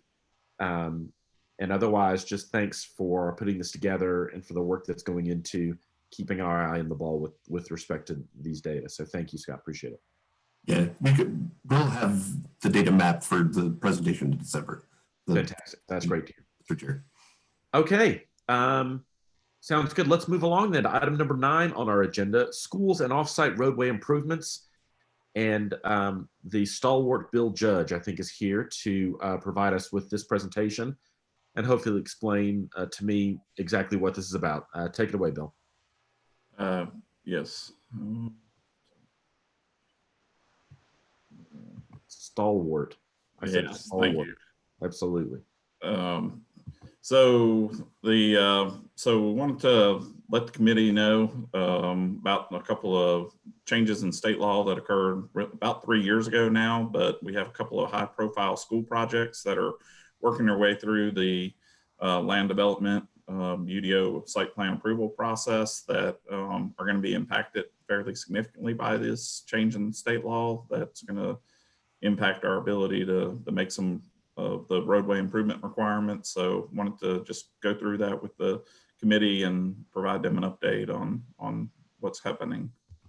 So yeah, this North Carolina General Statute 160A 3071. Let me back up and say that Fred Lamar on the City Attorney's Office has, as well as Don O'Toole, have been instrumental in helping us understand and apply the changes in state law. Fred's also on the call if we get very technical legal questions that he can help as well. Erlene Thomas in our office has also been very helpful in putting this together. She can answer some site specific questions if you have them. But so the new law became effective on August 1st, 2017. So it's been right at about 3 years. And it applies to all schools that are open, relocated, or expanded after August 1st, 2017. And it applies to basically any school that meets the definition of a school, whether that's a traditional public school, a charter school, or private schools from kindergarten through 12th grade. So there's 2 statutes. First one's geared towards city and basically assumes that all streets in the state, which are either city maintained or state maintained, and it's focused on limitations on city requirements for street improvements. And the part in the lighter blue is probably the most important part. It says the city may only require street improvements related to schools that are required for safe ingress and egress to the municipal street system that are physically connected to the driveway on the school site. And the cost of any of the improvements to the municipal street system pursuant shall be reimbursed by the city. So, and then even more problematic, it says a city may not condition the approval of any zoning, rezoning, or permit request on the waiver or reduction of any provision of this section. So how is the city impacted? Basically, it limits the city's ability to require street improvements related to the school to only those that are required for safe ingress and ingress to the municipal system and that are physically connected, and that the cost of those improvements are reimbursed by the city, and that we cannot condition the waiver. This would include, not only zonings, rezonings, but any special use permit, including a transportation special use permit, which is typically required of school sites that generate 600 or more peak hour trips. So most of our larger schools, the high schools, larger elementary or middle schools, charter schools often trigger this requirement and are required to receive that permit. There's a similar statute for NCDOT and basically has the same types of requirements that basically for on state maintained systems, so that NCDOT can only require that, and then any improvements that the state does require are to be reimbursed by NCDOT. So that can include roadway construction, shoulders, ditches, culverts, anything. So in layman's terms, so the things that we're limited to would be additional through lanes, or more importantly, more often with school sites, we often require left turn lanes and right turn lanes at the school driveways for safety, any curb and gutter that may need to go in, bicycle accommodations to wider lanes or wider bicycle accommodations to accommodate bicycle traffic that may be coming to or from the school, sidewalks for pedestrian access to and from the school, adjacent signals, including pedestrian signals, school zone flashers, pavement markings, streetlights, right-of-way dedication. So basically, if the city or the state determines that any of those requirements are needed, first, they cannot condition the approval on those improvements. And secondly, then the city or the state would be responsible for reimbursing the school system or paying for it. So, as I said, we do have the first 3 years that this went through, we did not have a lot of high profile school sites. A lot of the sites that we've had over the past 3 years have been either minor additions to schools or smaller private type schools where there wasn't a great impact, but we now have a couple of higher profile schools that are going through the approval process, mainly the new Northern Durham High School and a potential private high school as well, that are being limited in what the city or the state's going to be able to acquire, or that the state's willing to pay for on those improvements. So purpose of this meeting was to make sure that the city and the county were both aware of this, and to let you know that later we're going to be working with the planning department to identify relevant codes and ordinances that need to be updated to comply with this legislation.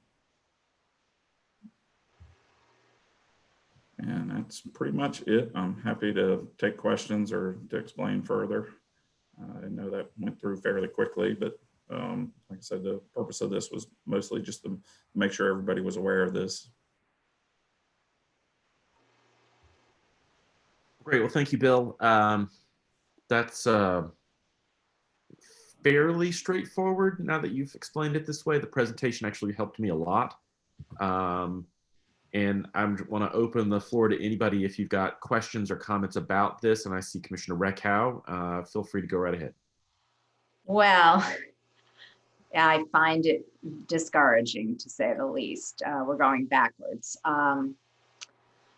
I would certainly hope that neither the school district, let me say that I would hope that even though the city, well, let me ask Bill a question. If the school district voluntarily agrees to build the sidewalk and extend a stacking lane, because some of our schools, the road gets all stacked up, particularly some of the elementary schools, I find they don't have as much space to accommodate the lanes as the high schools. But the bottom line is, if they voluntarily do it, then those facilities can be provided as opposed to the city requiring it. Hey, Bill, this is Don. Do you want me to take that question? Sure. I think we'll answer it the same way, but you can go ahead. Sure. This is Don O'Toole. So one of the important things that Bill pointed out was that we can't condition an approval on the waiver of a statutory provision. But the way you've phrased that, Commissioner Reckhow, is what if the school voluntarily offered? So I would say, yes, we could accept that offer, but then a concern that we've had based on our internal conversation is, could it happen that the school district would build those improvements, get the COC for their building, and then turn around and send the city or DOT the bill? Because the statute specifically says that, and I'll just speak for the city, the statute specifically includes language that if those improvements are made, the city will pay for them. So if there were language on the site plan that got approved, or the development plan that got approved, saying to be paid for by, and essentially it's the county then paying for it, right? Because we provide the money for capital improvements to the schools. That'll be paid for by Durham Public Schools. Then is it all right if it's explicit? So if if I'm defending a potential lawsuit that arises out of that situation, the position I would take is that the city did not condition the approval. The school district made that offer and we accepted the offer. And I would also try to argue what's called estoppel, that you offered that and you shouldn't be allowed to come back now and claim that the city should have to pay for that. And given that this is a new statute, I don't know that it's ever been tested in court. Hopefully the city could prevail on an argument like that. I guess the other hope and part of the reason I think this was brought before the JCCPC today is, you know, arguably the city, county, and the Durham public school system work together. Hopefully there could be agreement, you know, and Durham public schools would be a trusted partner. But the one I would like to highlight, one thing that Bill pointed out is this does apply to all schools. So it's not just Durham public schools, charters, private schools. So it's a larger issue than just DPS. Don, if I could add to that, this is Fred Lamar, also with the City Attorney's Office.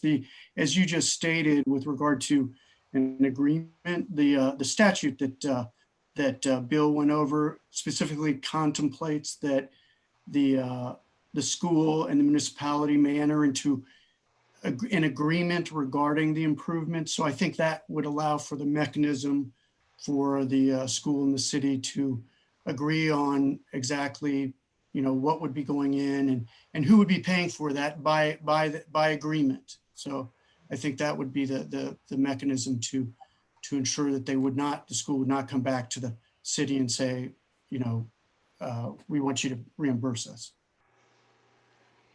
Yeah, I would just. Yeah, so it sounds like we might have a path forward through an agreement. I think so. I would think if there was some sort of agreement to that effect that they were going to go ahead and do that voluntarily, I think there probably need to be some sort of clear written waiver that that the school system or the submitter applicant submit it saying, you know, that we're showing these improvements, we're agreeing to do these improvements, and we understand that the city and the state are not going to reimburse us for those, or that they're not required, but that they're choosing to do that. So we do on occasion, it's not very often, but we do on occasion have property owners or applicants submit to make roadway improvements just because it's in their best interest. So that could be the case with Durham Public Schools or any of these other school systems that might be submitting.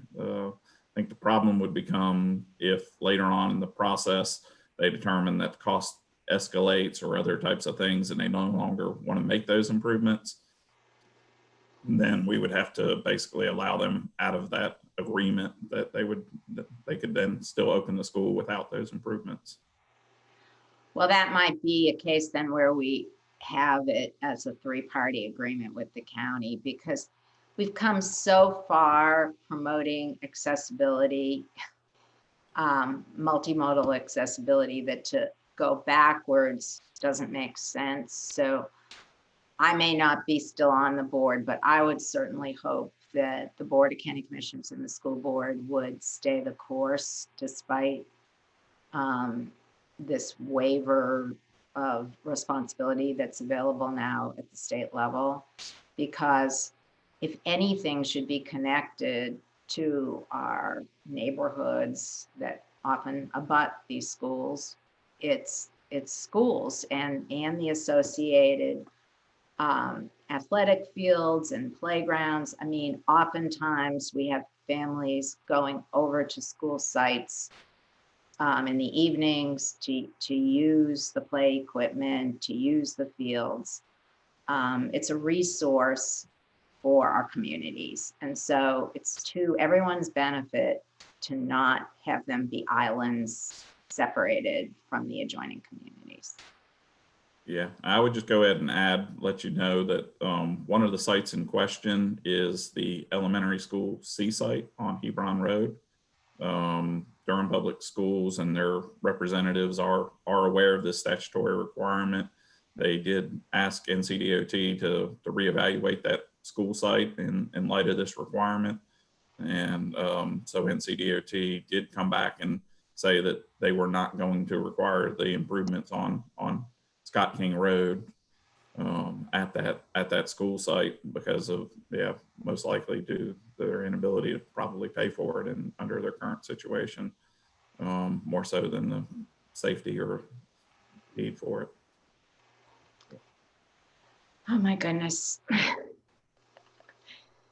So you're saying the Durham Public Schools is actually viewing this as something, a benefit to them not to have to do it? Well, I don't know that they've made a determination that they're unwilling or not wanting to do it. I think they, being good stewards of taxpayer money, inquired to see if NCDOT would be willing to pay for it, knowing this statute. And they basically got the answer from NCDOT that no, under that circumstances, NCDOT would change the requirements to not require it. So at this time, that the site plan for that still shows that improvement. So they have not submitted or changed from that requirement. But and the next school in the pipeline is Northern High School on North Roxborough. And here again, there's an abutting huge neighborhood that, it'd be great to have high school students be able to walk to that site. We've got a, well, yeah, actually, I got some good news on Northern Durham High School. Believe it or not, we got NCDOT to agree to reimburse for the sidewalk on that site. Oh, okay. The condition, there's a small sidewalk gap that needs to be filled in to the south. If the city were to agree to pay for that sidewalk gap, the NCDOT agreed to pay for the sidewalk along the frontage on Roxborough. So, so in that particular site, that was good news, but good. Less so on some of the other projects potentially. All right. Well, thank you. I hope we can work something out. Don, I saw you had your hand up to mention something when we were having that conversation, and then Commissioner Harrington, I'll call on you. I just wanted to point out, Bill made the point about elementary school C, and council members may remember that this actually came before council for the approval of some special use permits. I think if Durham Public Schools were to take the position that those improvements are not required now, I think they may need to go through some kind of reapproval process. Sarah, I don't know if you have any comments on that. I don't. I think that we would definitely have to look at the language of what was approved in that permit and reevaluate and see what reapproval may be necessary to get them righteous.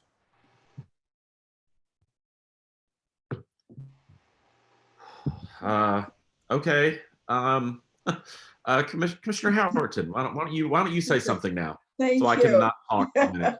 Thank you. I just want to ask Bill, is there any way, I've met with the citizens out near where the new Northern School will be, and they had a lot of complaints and a lot of concerns about the sidewalks. Are there ways that that community can be informed about this information? Yeah, I mean, I think certainly they can contact our office, and we're willing to share with them any plans or anything that we have, as well as our sidewalk priorities. The city has a lot of sidewalk needs all over the city in terms of prioritizing new or additional sidewalks. So, but we're certainly willing to talk with them, share with them either plans for the school or plans that the city has in the area and our priorities. So who should they contact?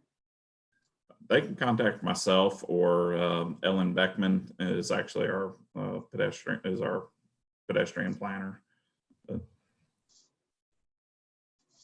Okay, I'll forward that information to them. Thank you. Yes, Chair Jacobs, please go right ahead.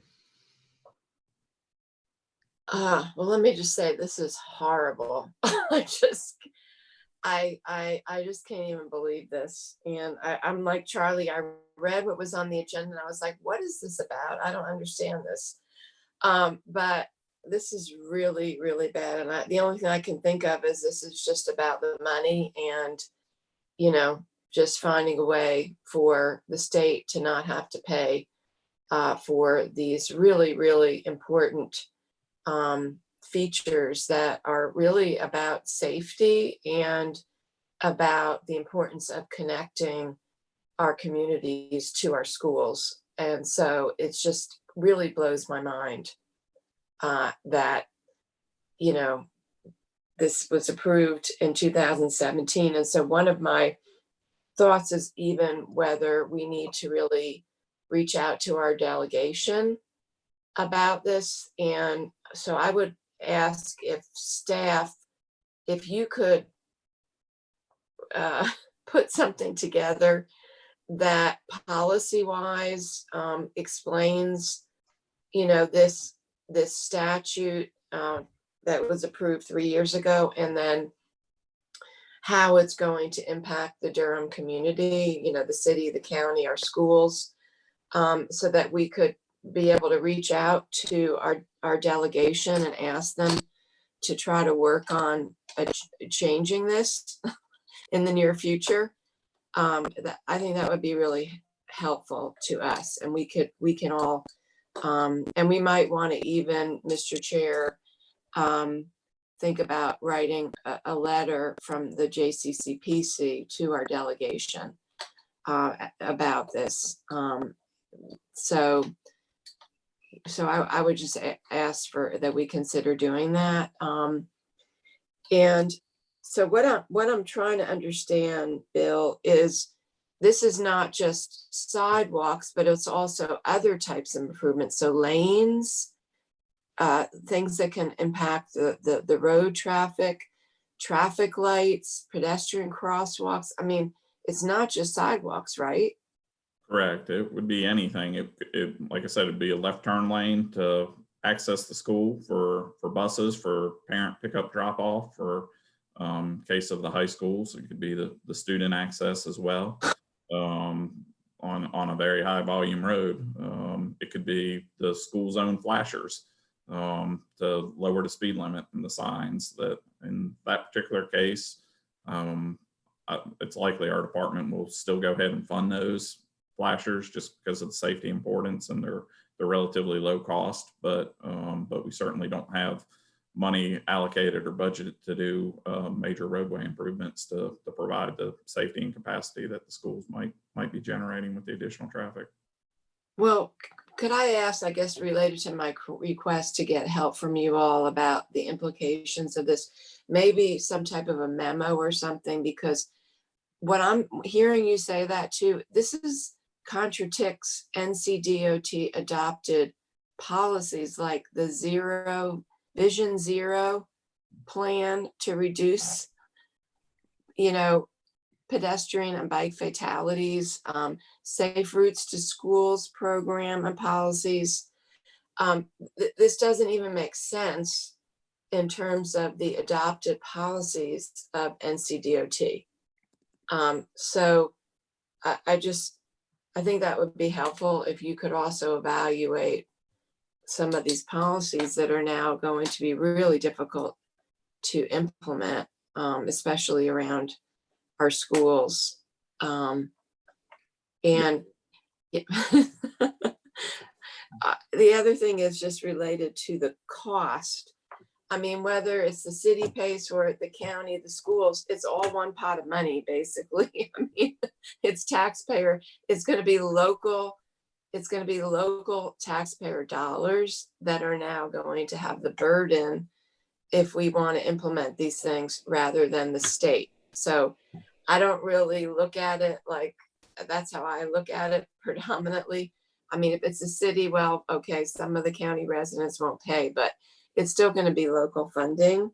I just want to make that point. The other thing is I'm really concerned about if it's related to private schools or even charter schools, then again, we're going to have public money. Even if it's a private school, we're going to have public money paying for improvements for private schools. I have a real problem with that. And, you know, and then I'm wondering about, for instance, is one of these schools that you said is coming our way, Discovery Charter in Durham, Northern Durham, is that one of the ones as well? That site plan, I believe, has already been approved and permits, but they would potentially be eligible, just like the elementary school C. They could come back and ask for any of those required improvements to be revisited. They have So not. yeah, so to add for our attorneys, Brian and Don, what comes to mind about that Discovery Charter has been in the courts. It had to go through the Board of Adjustment process. And one of the big complaints that residents had was going to be the traffic on Orange Factory Road. And, you know, one of the ways that they got their Board of Adjustment approval was proving that they were going to be putting in the road improvements that will not create traffic, you know, whatever, not going to create all the terrible traffic impacts to the neighbors. So what does it mean now if the things that they promised in their Board of Adjustment approval process now are going to be a burden to the public? Well, this is Brian Wardell. I think that's a very good question. The matter of Discovery Charter School is still pending. It has been appealed once again. The third permit has been appealed, and that is going to the Superior Court to be heard probably within the next few months. So Discovery Charter's fate is still, you know, up in the air at this point. But that is an excellent question that you pose, and just simply another wrinkle in the complexities of, you know, dealing with these issues, particularly at an administrative level. So we'll just have to wait and see what happens with Discovery Charter School. So I guess I would say to our attorneys that this needs to be a factor that informs the Board of Adjustment process when they want to give, you know, allowances for projects that now may, whether the public impact, the financial impact to the city, county, and the schools now, this is going to have to be a factor that's looked at. So, okay, I will stop there. Thank you. Thank you, Chair Jacobs. Yeah, I have some things I want to say, but I want to make sure that other committee members have an opportunity to be heard on this if they haven't been already. And failing that, I'll ask Commissioner Reckhow to go ahead and make some more remarks. Go ahead. Just very fast. The beauty of being working from home is I was actually able to grab a recent report. So I'm looking at the North Carolina Department of Transportation annual report from last year, and they have 5 goals where they track metrics. And the first goal is make transportation safer. And they track injury rates and crash rates and fatality rates, et cetera. Unfortunately for Division 5, which is the division we are in, pedestrian fatalities are tracking up. And I just want to point that out because I agree with Wendy. I think we need to bring forward data to our legislative delegation and attempt to try to get this changed. But this particular provision works directly against the goal of making our transportation system safer. And our data is going in the wrong direction already. So I just wanted to point that out, that Bill and Dawn and others who may work on this, just we need to say to the state, just look at your own Department of Transportation goals And this is counter to it in terms of moving forward. And the last thing we want is for a child trying to get to their home that's a half a block away, but there's no sidewalk, getting killed trying to get home. But that's what we might face if there's not appropriate provisions for them to get home safely. Thank you, Commissioner. Brian, you had your hand up. Yes, thank you, Mr. Chair. Well, first, just a question for staff. So if I understood the report correctly, this was in the 2017 state budget. Is that correct? No, it was legislation that was initially passed in 2017, but then I think there were subsequent, Fred Lamar can give us some more detail on, I think in 2018, 2019, there were attempted revisions or tweaks to the legislation, but it's basically been through the General Assembly. Okay. That's correct. I don't That's need correct, to, Bill. Okay. I think my main question was just, and I'm sure you've done this, but if there are other communities that have had to grapple with this before us, that have had to deal with this with school construction earlier, especially urban areas, it'd be great to just compare notes, to just learn from them. I think your plan sounds good. This is a train wreck. This is a terrible idea. You've got the best plan to try to figure it out, but there may be other communities around the state that have already had to deal with this and may have useful input. That was all. Okay, any other committee members want to express any thoughts about this before I say my piece? This is your time to do it. Obviously, you can go after me too, that's fine. So let me just go ahead and say a couple of things. I really like the idea of us reaching out to our delegation in the General Assembly and also to the Department of Transportation, or NCDOT. I think I'm not quite sure how the logistics would work in terms of us as a committee reaching consensus on what that outreach would look like, the content of any letter we might send, et cetera, given that we only meet, we meet periodically. So let me give some thought to that and how we can do that, because I think it is important for us to reach out to our delegation and to NCDOT to talk about how important this is. I think there are really two aspects of this that I think it may have gotten a little bit jumbled up together, and I want to try to tease those out a bit. The first is this legislation should not prevent schools from being safely built in our communities. What this does is does not prohibit improvements in the built environment around schools to make them safer. It merely shifts the burden for paying for them. So let's be clear about that. This does not prohibit, by its terms, does not prohibit a school from building, the entity in charge of building a school from being required by a local government or NCDOT from making roadway improvements to make a school safer for the community in which that school is built. It merely shifts the burden for paying for it from the entity that is building the school to the community that it's being built in, either a local government or the state government. And so let's be clear about that this is simply shifting the burden for paying for it. And to the extent that this requirement is now extended to private schools and charter schools, let's just also be clear that the safety of those children in our community should be just as important as the safety of kids who go to our public schools.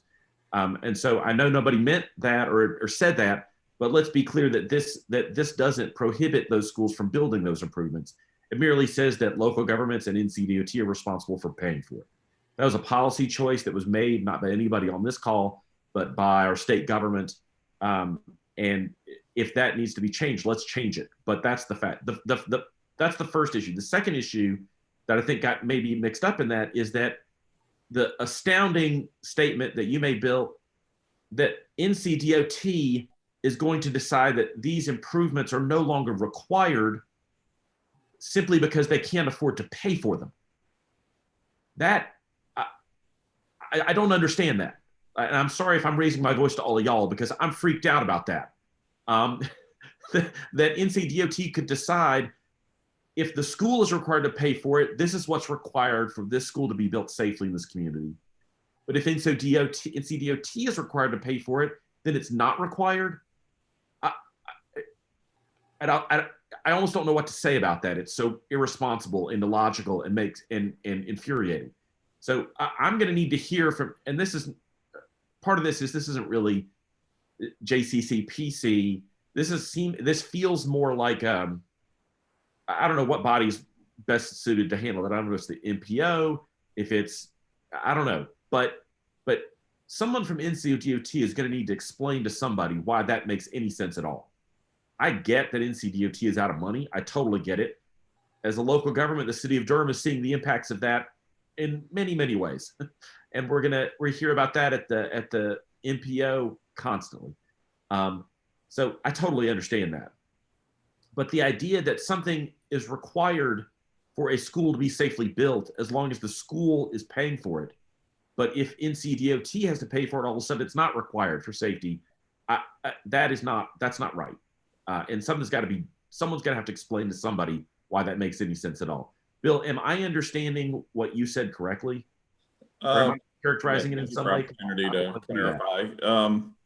So I would say that NCDOT does not think that they're not needed or not required. I would say it's very similar to the city's issue with sidewalks. NCDOT has a certain pot of money that they have available for making this safety improvement at the school, and that they've determined that the need at elementary school C or some of these others is not as great as some of the others around the state.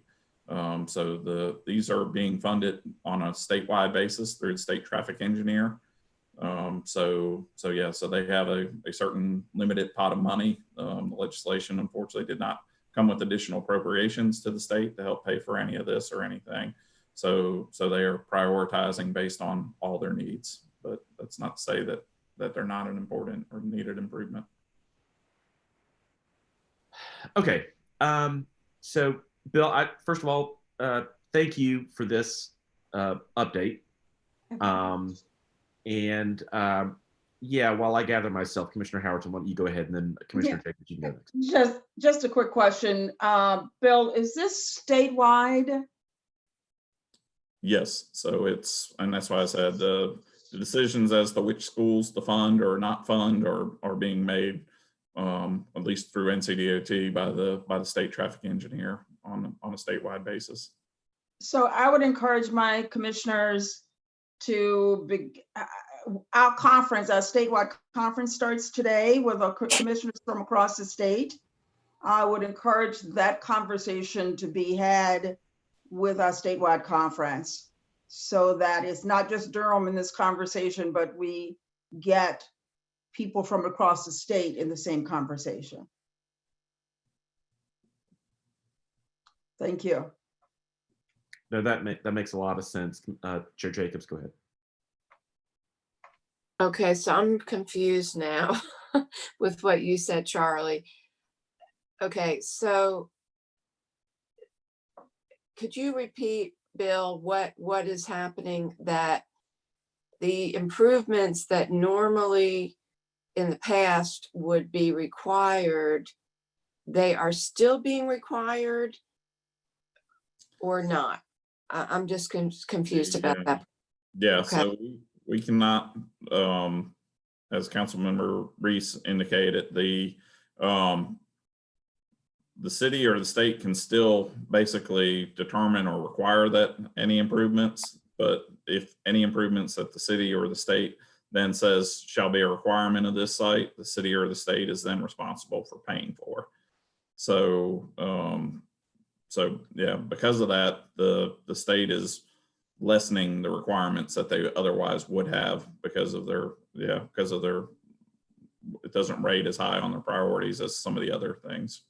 Okay, so they're actually really rolling back what would have previously been required. And, correct. And then it seems very subjective that the state can then be the one to, on an individual basis, is there a criteria for them deciding which ones? What's the criteria for their basis for deciding which ones don't have to move forward anymore?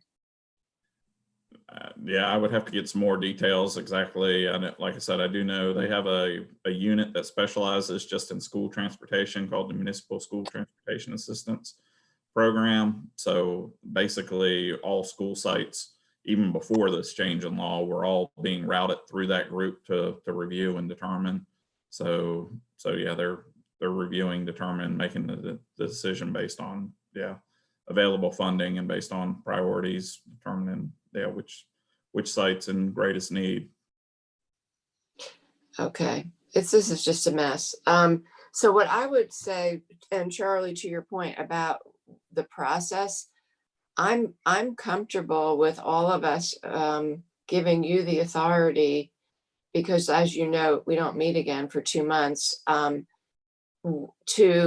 the staff to put together a draft of a letter coming from you representing the JCCPC, or, I mean, I would be comfortable just giving you the authority to do that on our behalf, or, you know, it seems like this is somewhat urgent, or at least, Bill, if you all could put together a memo that we could all be able to use, because this seems very confusing and complicated. And I agree, Charlie, what you said, and this probably should come to our MPO, and something that the MPO also looks at and requests NCDOT to come and answer questions about as well. And the other thing I would just say is I would hope that we would still be not diverging from the importance with elementary schools C and Northern, that we don't back away from what needs to be done. Both of these schools, as Ellen mentioned, are located in places where they're next to neighborhoods, and we want to promote safe walking. I mean, again, getting back to the broader issues about wellness and health and encouraging people to walk to school. Again, as Ellen said, encouraging people to be able to walk and use our outdoor facilities, the playgrounds. You know, high schools have people like to walk on tracks on the weekends. And, you know, again, these are public facilities, and they should not be isolated from the rest of the community. So I hope that we will find a way to do what we need to do these projects in the right way. So I just want to say that. Thank you. Ellen, I know you had your hand raised, but Bill, I want to ask real quick. The elementary school project in South Durham is being vetted for streetway improvements by NCDOT because it's not within the city limits. Is that correct? I believe it is in the city. I'd have to go back and check. I believe the city did annex it and extend it water sewer to it. Then is the issue, it was being routed to NCDOT because it's along an NCDOT roadway. Okay, and does that also apply to the New Northern High School project? Yes, since North Roxborough is a state road, it generally applies to it. I guess the sort of the other, even though there are state roads, I guess even if the state weren't requiring something, and if the city wanted to, I think the city would be under the obligation to then pay for the improvement on a state road. But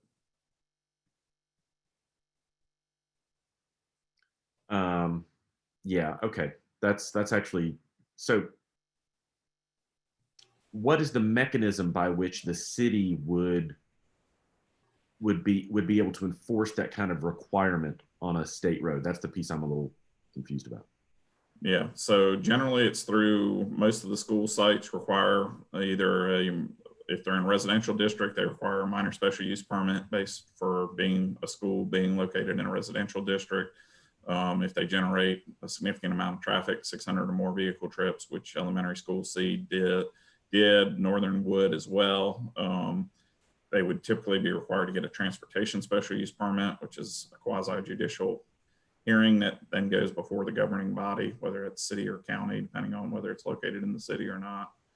And there's findings of fact that have to be made specifically to basically adequate roadway capacity, adequate circulation, safety. So those are the types of things that the law is limiting, that the city or the county would not be able to condition the approval of that permit based on these improvements.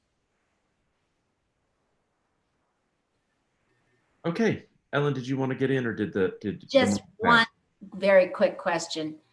This discussion is reminding me of something from several years ago. Was there maybe it didn't pass, but I think there was a bill that also a few years ago exempted churches from required road improvements. Does that ring a bell, Bill, or not? That particular one does not. Excuse me. So I'm not aware of any. If it was proposed, it did not get passed. I'm not aware of any. All right. I didn't know if or daycares. This is the only use that I know of that has such a requirement. Okay, I didn't know if it had passed, whether you had worked out workarounds related to churches, but if it didn't pass, that I think it was proposed. Okay, anybody else want to get in on this before I try to sum us up and move on to the last agenda item? This is your opportunity to do so. Raise your hand, cough, wave, do a dance, whatever it takes. No, okay. So here's what I'm going to take the temperature of the room and see if this is a good path forward. I think I would appreciate it if our transportation department would put together a memo describing the two specific projects that we've talked about today, the two school projects, and talk about NCDOT's posture on those relative to the funding and the requirement for NCDOT to fund any required roadway improvements. That would be helpful to me to know, to be able to take this to the next level, which I think there are two things. One is to reach out to our legislative delegation to talk about what may or may not be unintended consequences of this statute. I say may or may not be because it's clear that the intent of the statute was to shift the burden for paying for these improvements from the entities responsible for building these schools to state and local government. When I say it could be unintended, is that it's not clear to me that the intention was that if a state or local government refused to fund it, that the roadway improvements would then not be built and the schools would not be safe in these communities. That's not clear to me.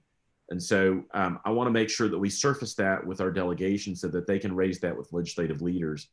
The second issue and the second way I think we approach this is by getting some feedback from the NCDOT itself. I think the NPO is the best forum that I can think of for that, simply because the NPO has a direct relationship with NCDOT. We have members from the NCDOT board, the state board, who are members of our NPO board. And so that kind of relationship exists. And so I think those are probably the two avenues that I would recommend. And what I'm going to ask again is that staff put together that memo, and then I will put together a letter from myself in my role as chair of JCCPC and circulate a draft of that to the members of the committee. Obviously wouldn't send that without reaching out to y'all first, and then reach some kind of consensus in that way about moving forward, so that we can reach out to our delegation and then leverage our relationships on the NPO to do outreach to NCDOT in that way. I think that's probably the right way to move forward. And if anybody has a special objection to that, I hope you will raise your hand, and Commissioner Reckhow, please go right ahead. Well, I agree with everything you've said. I just want to do an add-on. I think it's also important for us to simultaneously begin some discussion about a workaround locally, because these two schools are moving forward right now. They'll be going into review, and so making sure that if necessary, because I don't think we'll get a legislative fix right away or anything, that for these two schools, we figure out a way to make sure that all the appropriate transportation improvements are made, even if they have to be funded by the county, maybe with some help from the city, but that we make a commitment that happens for these two schools.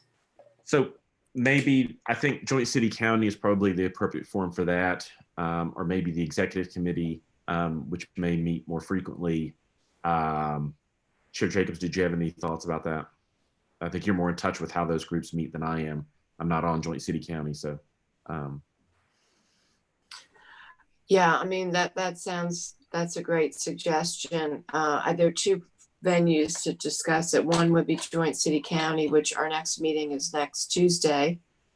And then the other is the leadership meetings that we also have, which we just had yesterday, which is Durham Public Schools, city and county leadership. So that's another opportunity. And then we have a joint BOCC county meeting, and the next one is on the 18th.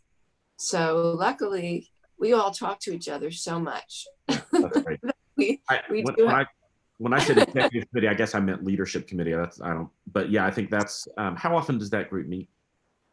The leadership, I can't remember if it's every other month or quarterly. I'm brain dead on that one. Okay. I can't remember. Well, I think what I'm going to do, what I'll do after this meeting is, in addition to the other kind of seeing what I can do to move the other two things forward, I think what I'll do is I'll send an email. I'll reach out to the city manager and put this on his radar. And I think that will almost certainly trigger some executive level conversations about the specific issue. I think that's the great thing about our cities, that our managers, whether it's the superintendent, the county manager, and the city manager, have a fantastic set of working relationships. Because I think obviously this is going to have to get worked out, not just at the elected level, but also the staff level. So let me reach out to the city manager and put this on his radar, and hopefully with everyone kind of moving on it from various perspectives, we can get our arms around it. But I think Commissioner Reckow is exactly right. We've got to start finding a local solution, because I agree.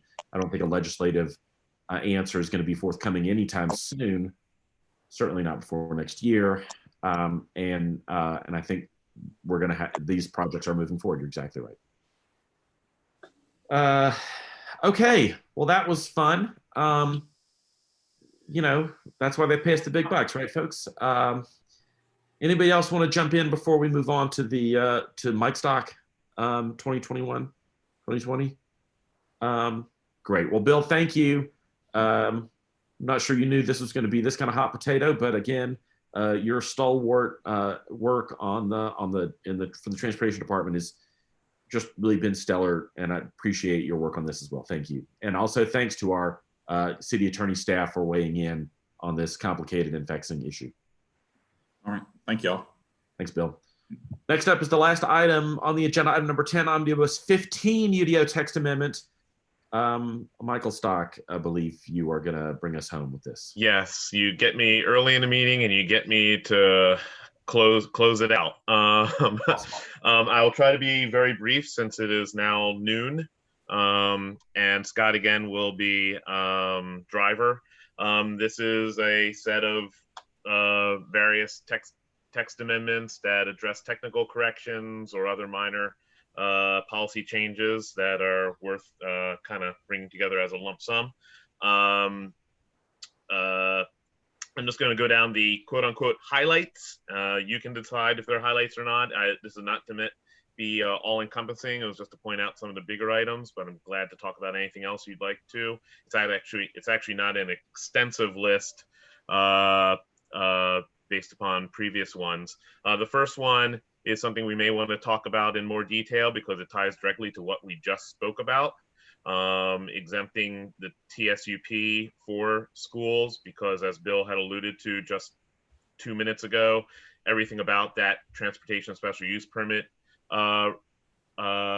process gets to conditioning schools to do stuff, to do improvements that we cannot condition them to do, or if we do condition, either road improvements that we're not allowed to require And if we are allowed to require them, that the city and or county would have to pay for it, or the NCDOT would have to pay for it.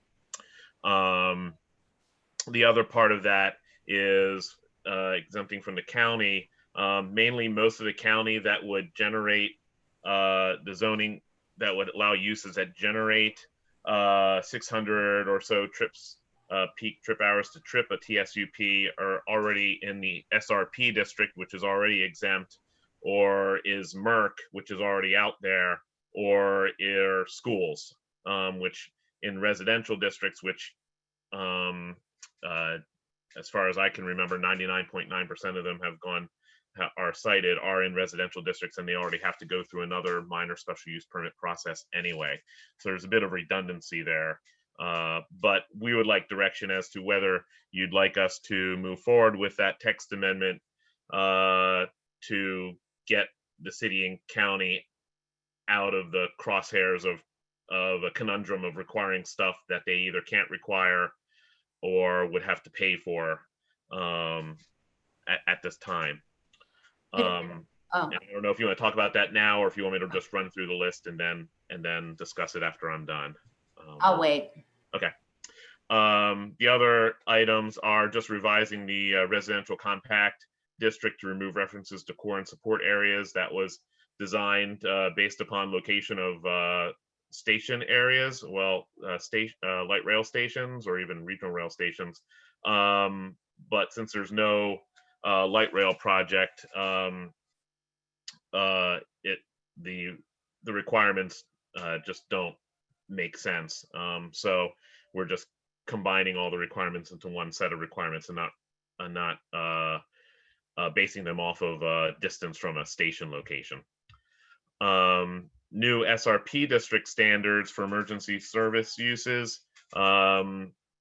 This is to allow the basic dimensional standards for a site that would be used for a fire station or EMS station or similar stations or sites, to use the OI district standards instead of the SRP standards. These sites usually require much smaller sites than what are normally found in the SRP district, primarily in RTP, but there is some in Trayburn area. There is actually a site now that the city is working on getting a donation from in RTP, around 4 acres or so, but the typical SRP standards would make development of that site impossible because of the massive amount of setbacks, the large campus type setbacks that SRP conditions. So it really is just saying for those uses, just use the office institutional standards, which makes sense. It was either that or rezone the site, and I believe the Research Triangle Foundation was opposed to supporting rezoning within RTP to anything other than SRP at this point. There are some just technical changes to the riparian buffer standards regarding older piped streams and culverts and requiring buffers with them, and then some other regulations that WOTUS means Waters of the United States, fancy term. So those were provided to us from our Public Works Stormwater Division. And then we're also some clarification of how to apply project boundary buffers within sites with a development plan that might have multiple uses or actually multiple zonings within that overall development plan. Sometimes you have development plan approvals that require that allow for one type of zoning in one part of the site and a different type of zoning in the other part of the site, and just how the buffers would work or whether they would be required or not. That's the extent of it. I'll be happy to answer any questions and obviously tackle the first bullet point too. Okay. Yeah. Thanks, Michael. Appreciate it. This is per the agenda. We are required to receive the report and provide comment prior to staff initiating the adoption process for these omnibus changes to the UDO. So this is our opportunity to provide comment since we've now received the report. would anyone like to provide comment? Commissioner Reckow, you go right ahead. So going back to, unfortunately, the previous discussion, bullet 1 here, I agree that the special use permit related to transportation should probably go away.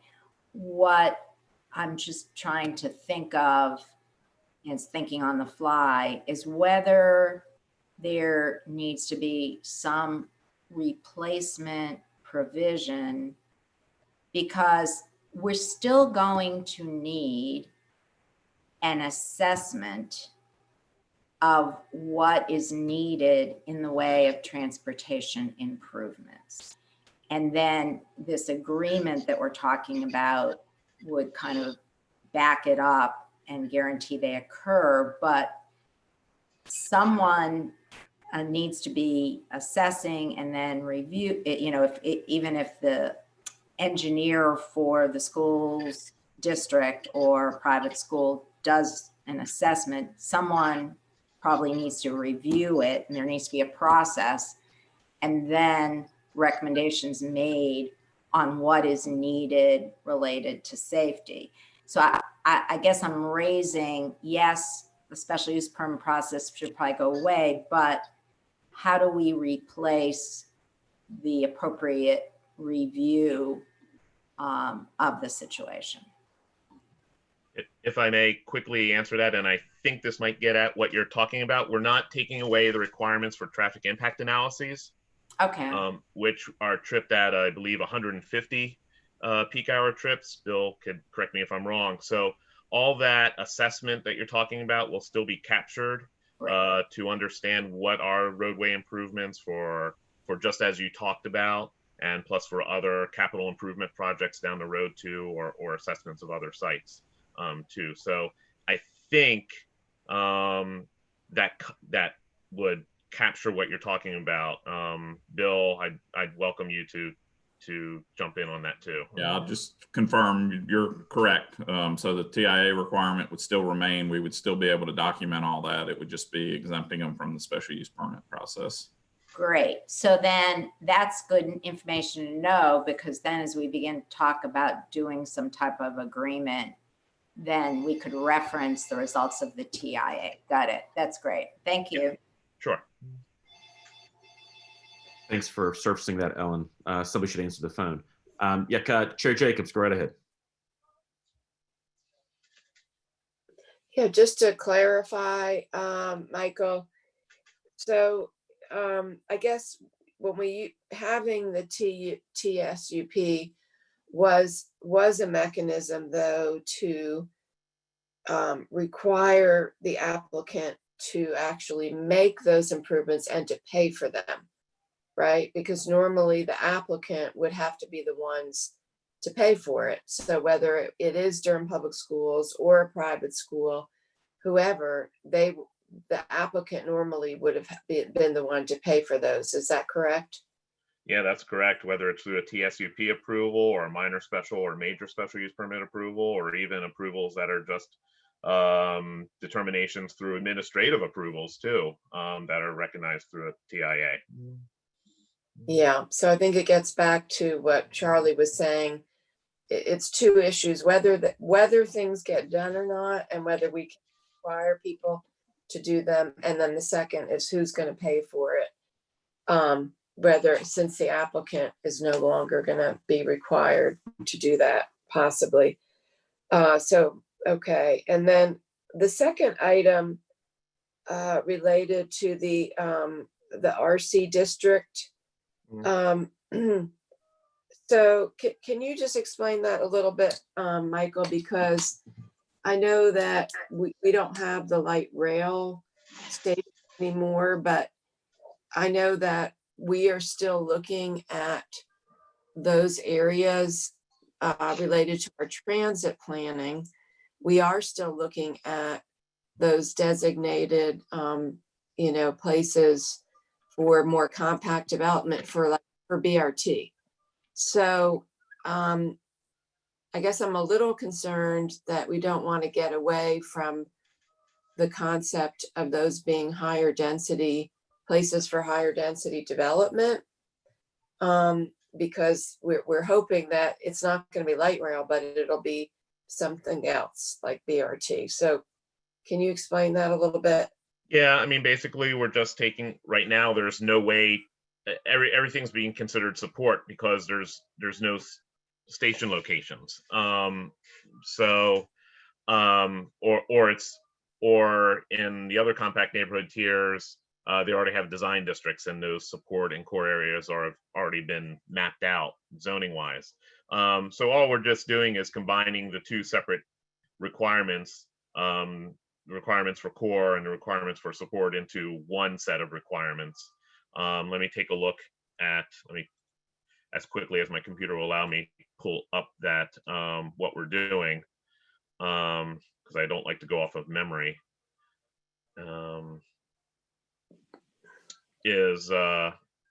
So we're shading on the side of for density. Normally, if it was in core, you would be able to go up to 53 units per acre. In support, 20 units. We're just suggesting keeping the 20 units at this point. Maintaining the larger open space requirement of 5% versus 2%, and then keeping the higher height requirement of 75 feet versus 50 feet. So it's really just combining the standards that have been separated out for core and support into one set. If there's aspects of those that you'd like us to do differently, please let us know. We were just trying to combine them in a reasonable manner. Yeah, I'm concerned just hearing that, even about the density, because even thinking about like Patterson Place, right? As we see, redevelopment and rezonings and things coming in, we're going to be, until we get like our BRT system going, we're going to miss out on these opportunities for higher density in the locations that we've already identified. Would make sense to have, more compact, live, work, play environments. So I feel like I need more information about this. I'm just concerned about what some of the indirect consequences are. And that's just not knowing a whole lot and just, hearing about this right now. And Yeah, I guess I would like to hear from transportation staff, the transit staff working on, the transit updates and everything. That's my concern. And the biggest issue with the RC district, and we don't have a lot of those, but we do have one actually being proposed on Farrington Road, is that they're all based upon locations of stations, and there's no location of stations at this point. Yeah, transportation can give us an update as to what's pending, but especially in Farrington Road, I'm not aware of regional rail going to the Lee Village area. Also, we went with the lower density because that provides opportunity and leverage, especially with the Farrington Road site, to allow for higher density if certain community benefits are provided with that higher density, and in this case, the provision of affordable housing. So it allows for room for a density bonus where keeping it all at a core level might just be a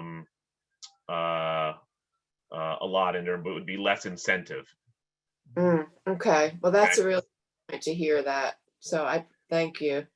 Yeah. That's a really good point, to not just have it by right and then there be some incentive to actually use it. Okay, well, that makes me feel better. Yeah. And the 20 units per acre too also matches up with other design district densities in their support areas too. So it's not a number that is inconsistent with other established design district zonings in other compact neighborhood tiers. So this is totally not totally related, but I was going to ask it anyway. Related to the affordable housing density bonus, do you and or the staff have any inkling or insight about why two of the very prominent projects that have just been announced, the Gear Street project and also the American Tobacco new campus, why neither of those chose to use the affordable housing density bonus? There's no density limits in the downtown tier. Okay. Downtown. Okay. Right. Yeah. Okay. Oh, if I can interrupt real quick, in downtown, what there is a bonus for height if you include affordable housing, and that is what they're taking advantage of. Okay, so do we know why that wasn't used? Sarah again, I don't. Okay. Heard anecdotally in the past is just difficulties involving financing, but I haven't heard for certain what the issue with these particular cases was. Thank you.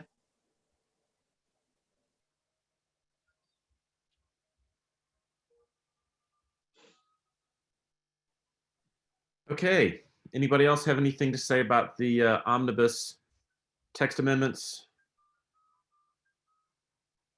Speak now or hold your peas until they get to our elected boards. This is your chance.